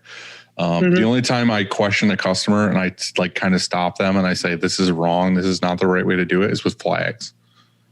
Flags on the sleeve. The orientation. Yeah. All right. Just for anybody who doesn't know that flag thing is the stars should always be going forward. Mm-hmm. Isn't there a certain sleeve too? No, it can go on either sleeve. It's just the stars always have to be going forward. Always forward. Doesn't matter. The way that someone told me once, and it makes total sense, was that like you got to picture it like if olden times in a battle or whatever. Yeah, if there was a dude running in battle with like a pole and the flag was on it, if you're running to battle, the stars would be forward. But if you were going the other way, then you would be retreating. So that's why, like, if you have the flag on one of the sleeves and the stars are going backwards, that's why, like, I can't remember what it is right now, but if it's on the left sleeve, it's like the normal looking flag. And if it's on the right sleeve, it has to be backwards. And people are like, I don't like it. It doesn't look backwards. But it's really not correct. It's supposed to be the other way so that the stars are going forward. It's a good fact. Fun fact. Not so fun fact when the customers get pissed at you. For Andy of embroidery, when did you decide to bring that like in-house? Have you already gone over this? Maybe. I don't. It's been a while. I think that. So, the reason why I brought it in-house was that the embroidery department that we have, how we started with embroidery was that the embroidery spot at Bass Pro, there's a Bass Pro maybe 15 minutes from here, a Bass Pro shop. And that department was closing and somebody contacted us and said, "Hey, we're closing. Do you want to absorb us?" And we said yes. Which I think is really funny. It's a really weird situation with like a big company like that to be like, take our embroidery department. Yeah, well, they were doing, so like you could go to Bass Pro, for example, and get get hats or shirts or whatever there, and then get your company, like get it personalized. You know what I mean? So right. No, it makes sense. It's just funny to me. And what they decided though is I think like a company like that, they have square footage, like total revenue per square foot. You know what I mean? So like they'll say, hey, every square foot needs to make this many dollars. And for whatever reason, it wasn't making it for them there. And they decided they could make more money with that space doing something else. I have a funny Bass Pro story. Me and my brother, I love my brother, but me and my brother are like two totally different people. Like when we were growing up, my brother went more towards like, this isn't saying anything bad, but like he meant more to like the redneck side of like our area. And I went more towards like the computer nerd side. So like we kind of have different interests or whatever. And there was a time when we went on like a family trip to Hershey, PA, and we were going to Hershey Park, but like we had said at dinner or something that we were going to go to Bass Pro Shop and then go to Hershey or whatever. My brother was like so pumped to go to fucking Bass Pro Shop. He was like so excited. For some reason, we couldn't make it to Bass Pro because we had to be to Hershey for the tour at like a certain time. He was so fucking pissed that he couldn't go to Bass Pro that he sat in the car the entire time we were in Hershey because he was like, if I can't go to Bass Pro, I'm not going into Hershey either. And he like sat in the car and sulked the entire time. Well, because I get it. So I don't know what they're like there, but they started here, like the original, I think the first one. Well, they're crazy. I know like it's like a thing to see to go into Bass Pro where they have like mounts and like fish tanks and like, yeah, I was going to say they have crazy aquariums. Stuff. I get it, but I didn't give two shits. I was like, I don't care. Like, I don't care. Like, I like it. It's cool. I like hunting and stuff myself, but like, I'm not like, oh my God, I got to go to Bass Pro Shops or I'm going to throw a hissy fit in the car. And it was just like, I love Bass Pro Shop. I need to go there more. I just remembered, like, there's a certain smell. Like when you go in there, it's like, Bass Pro. I'm home. Yeah. I like it. I think it's cool, but like, it was just funny that he like decided to, the whole trip to PA was to go to Hershey and he sat in the car because we didn't go to Bass Pro. And there's candy and stuff in there. Like, what is he? Yeah. You can see chocolate being made. Yeah. Yeah. No. All right, last one. This is kind of a looking for tips from y'all because we're looking at getting a new press, and we're just not sure upgrading wise. Like the main reason I want to upgrade is because it's new operating system, new flash, and just better things that we don't have on the current one. Mm-hmm. And we don't necessarily need more colors and stations. But is there something I'm not thinking of? Like we're looking at the 8.7 heads up or the 10.9 head up. I would say having 10 stations, is there like that much of a difference? I know there's a couple more colors. You never know. Thing is if you have the money and you have the space and you have the means, I would say go bigger. Just do it. Yeah. Just do it because you're going to kick yourself in the ass if in 2 years you start getting accounts that want 8 color prints, 10 color prints. And then you're like, shit, I just bought this press. You know, it's not paid off yet and I need to wait. You're going to start turning a bunch of stuff down. But if you have a bigger press, then you should be good with just about anything. The other advantage to having a bigger press is you can have more stations, more flashes. And if you have that 6 color print or whatever that, you know, needs multiple flashes, you can do it in one spin and get the job done faster than if you just bought like an 8 color press and once you have a flash and a cool down, you realistically can only print a 6 color print. I do need to figure out if we can have another flash. We may be maxed out in our power-wise, you mean? Electric. Yeah, for power. Yeah, you should look into that before you do anything else then, because even a new press is gonna, you know. Well, the press it would be the same power-wise. And we have one flash currently, but I don't know if we can add a second flash. Oh, are you replacing that press with a new press? Yeah. It'd be replaced. Okay. I thought you were adding another press. No, just going to replace it. Okay. Yeah. I look at it like this. we would be in big trouble if all we had was an 8 color. We have an 8, 10, and a 12, and the 12 isn't even enough sometimes, because the last thing I ever want to do is go around twice. And because that kills production time. And so I look at it like this. It seems like, I don't know how it works with Anatol dollar wise, but usually it's 5,000 a head. So maybe it's $10,000 to upgrade from an 8 to a 10 or 10 to a 12. You know what I mean? It's 10,000 every time you add 2 heads. And so I look at it like this: like if your print team is costing, if it costs you $100 an hour per press, let's say, just to be open, you literally are going to make, and it's $10,000 for 2 more heads. If you're spending another hour a day, for example, going around a second revolution, I mean, it only takes you 100 days to pay to break even. Make up, yeah. Yeah, I mean, like, there's no fucking way like I would ever buy. If you're only, so there's a place for an 8 color press for sure, but if it's your only press, I think it's a bad move. I think that. Well, I can say this, that like when we got the gauntlet, like almost the first or second job we did on it was a 12 color sim process job. And when we found out after we loaded the press up and did everything we were going to do that it was 1 spin, we were like, why did we not do this before? Yeah, like it's the coolest thing in the world to set up a 6 or an 8 color job and go around one time and not be like jammed up on press and like barely making, and not doing one time, like just skating by doing one time, like you're doing one time around correctly. Right. Yeah. And it's like, oh, that's amazing. So that's what I said, like if you have the space, I would just go big.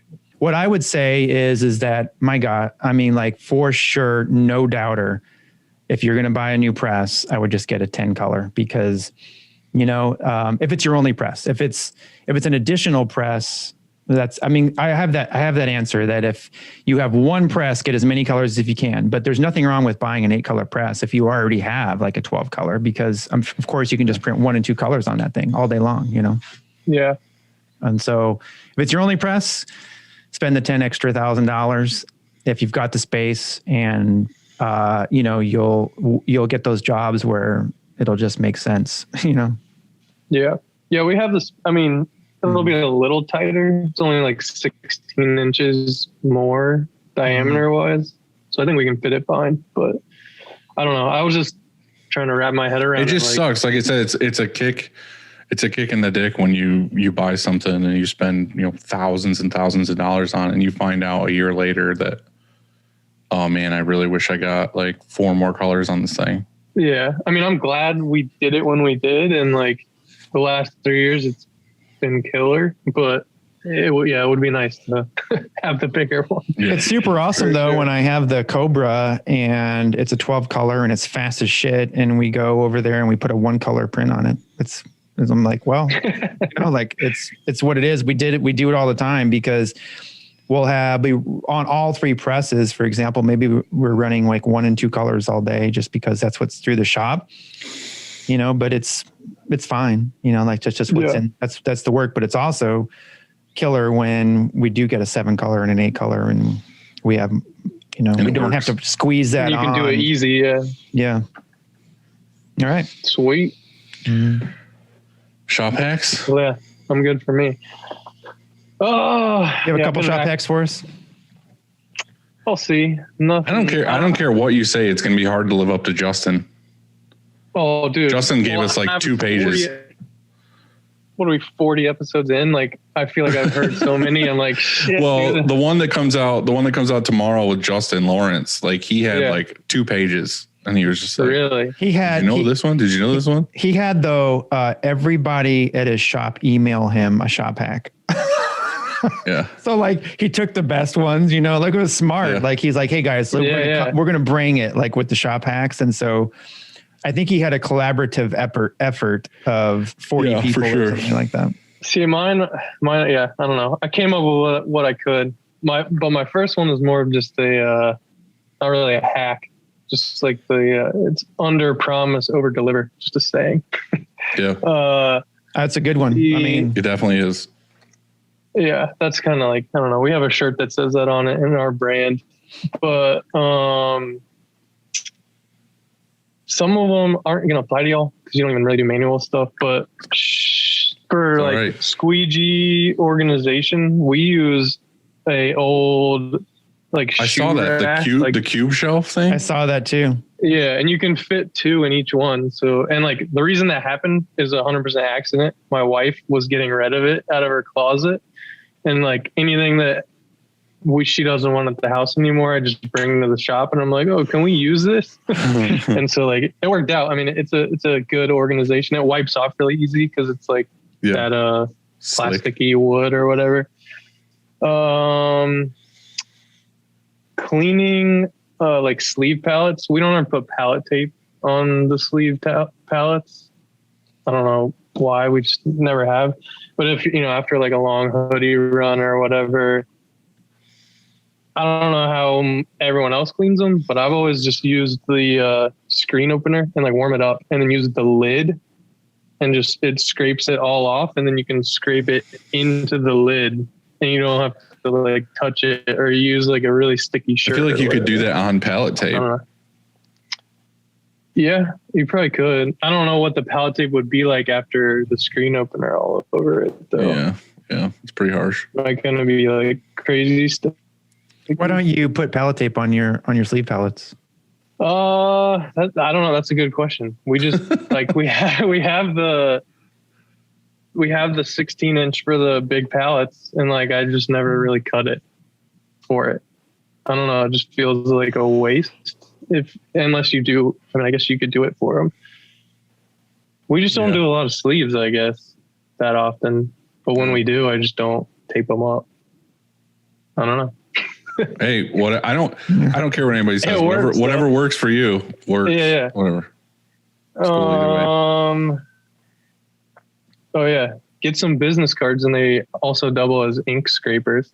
Oh, I thought you were going to say double. I thought you were just telling me get some fucking business cards. That's right. Shit. I was like, yes, that would have been a good one. That is something that like go ahead. I'll let you take the glory and finish that. Go ahead. No, I was just going to say you can order like 5,000 for nothing. Mm-hmm. And like I don't know, better than paying for like the ink scraper paper. 100%. I have a buddy who owns a paper printing company, and that's all he does is like postcards and business cards and all that stuff. Yeah. And I call him and I'm like, hey, I need another like 10,000 business cards. Yeah. And I told him, I was like, dude, I don't even want anything printed on them. He's like, I'm just going to print on them. So he does like our little circle logos, like 10 on each side. And I get a whole box in and I just put it by like the ink mixing station, because when you're not only for like scraping ink, but for mixing Pantones, like instead of dirtying like 2 spatulas, I just take 2 business cards and I like scoop it out and then I scrape off what I need into the cup. And it's way cheaper and it works just as good as buying like those ink cards. We also put like our logo and stuff. And then if our employees ever want to, they're like, oh, I can take some of these and give them to someone. You know what I mean? So it doubles as a. You just get them with the shiny both sides or whatever, so that they don't melt. They hold up a little more. But yeah. Now we know the real reason why Dylan never has business cards is because he uses them in the ink. Yeah, right. I get it. Truth comes out. I guess if you don't want to print on boxes, you just get branded tape with your logo. That's what we did. I like that too, but I want to print on boxes. But you're right. Like we just ordered like cases of our logo on tape, and it's in dispensers back there, and it just goes. Especially if you're trying to reuse more of the boxes that you're using. Right. I saw on Facebook the other day, I don't know how awesome it is, but somebody posted it where there's a new tape gun that has like an inkjet, not inkjet, but like a little ink thing on the tape gun where it has your logo on it and a couple times over like a stamp. And then when you use the tape gun, it prints your logo on the sticky side of the tape. Whoa. So no matter what you do, anywhere you go, it prints like your logo over and over and like repeated on the tape. So you don't have to buy branded tape. You just buy regular tape, and the tape gun like puts the logo on itself. That's crazy. But their selling point with it too was not only are you getting branded tape, but like the ink is on the sticky side. So when you peel the tape off the box, when you peel the tape off the box, it leaves your logo stamped on the box. So it's like a tamper proof tape. So like you would know if somebody took the tape off and put the tape back on because your logo's on it. I was like, that's pretty cool. I don't know how good it is or how expensive it is or how often you have to change the ink things out, but it was kind of cool. I feel like most people probably do this, but rather than just having the table at the end of the dryer, we have a table. We have multiple tables, but we also have the roller carts like right at the end. So that whoever's catching it's just stacking it right there and not taking steps. And then you just roll it back over to the other, if you're doing multiple sides or whatever. Last one, we started a thing called BYOT. Which is bring your own tea. And that's like when we do our live events and people can bring in their own shirt and we'll print on it.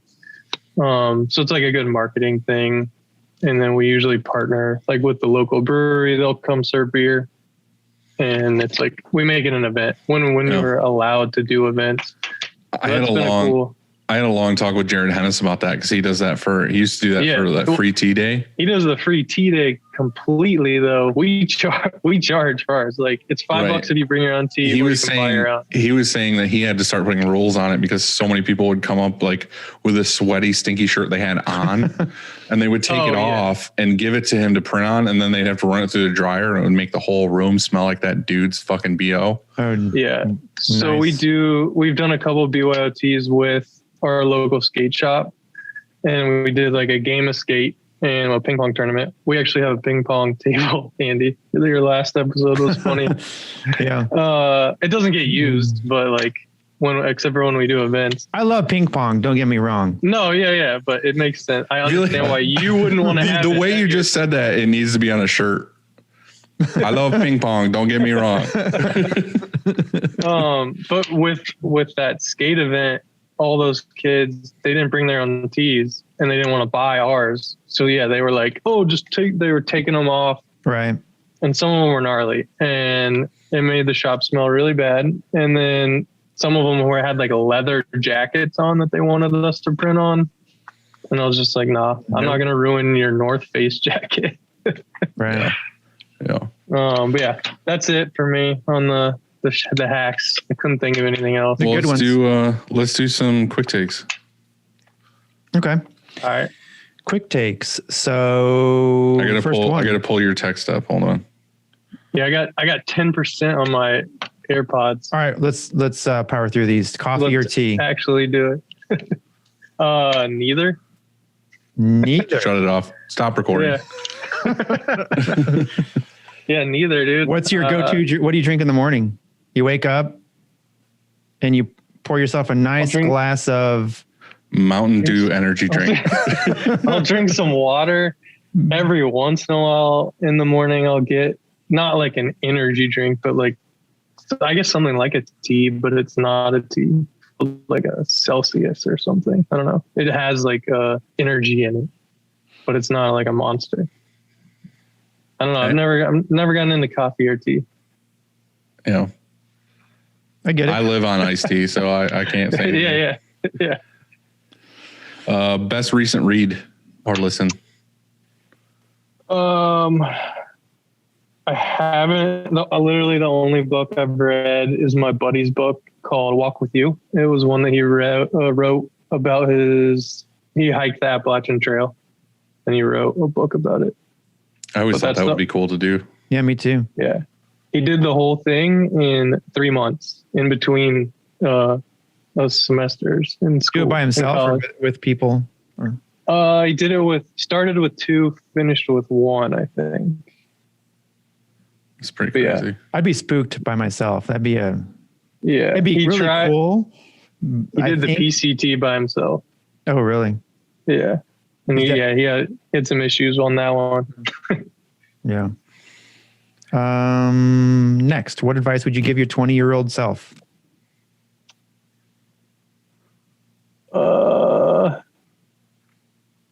Start drinking tea. Yeah. Yeah. Make yourself like tea.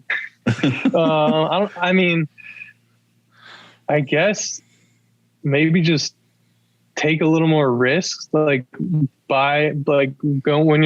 were going into it, like buy a bigger press up a little up front. You know what I mean? Like, so you don't have to sell that and then try to buy a little bit bigger and a little bit bigger.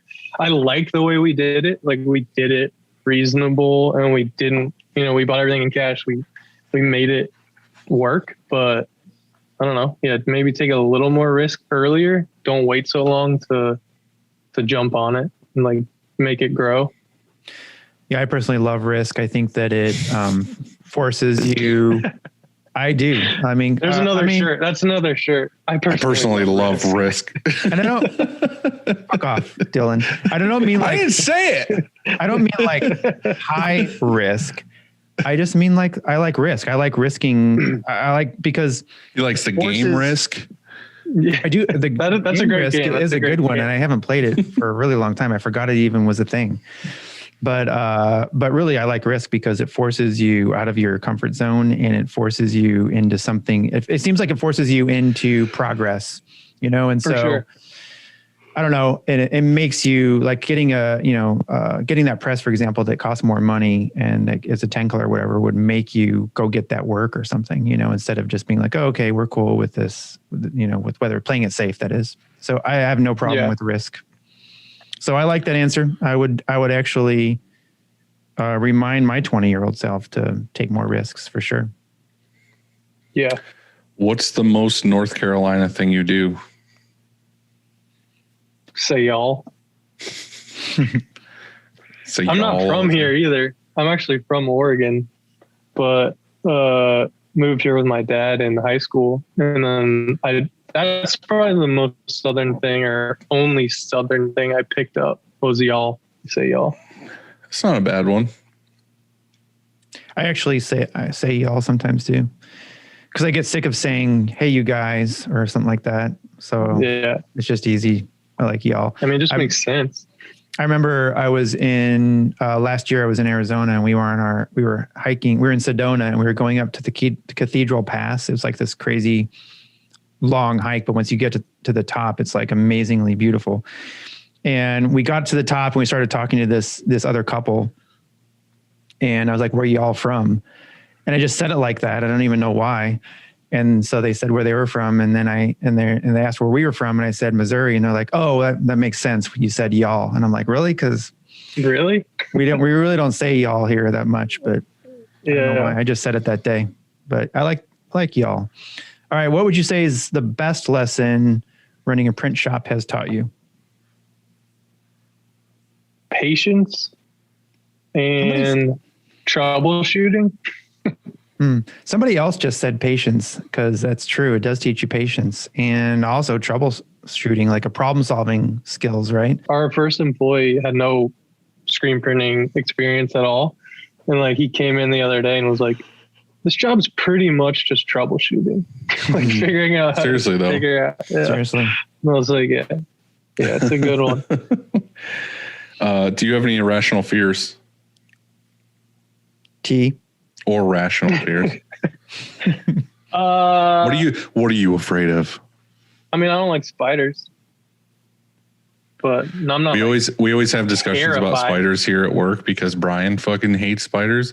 And we were talking the other day because we were watching like a fail video or whatever, where a dude put on like his earmuffs to like sound deaden or whatever. And there was a massive spider on the inside.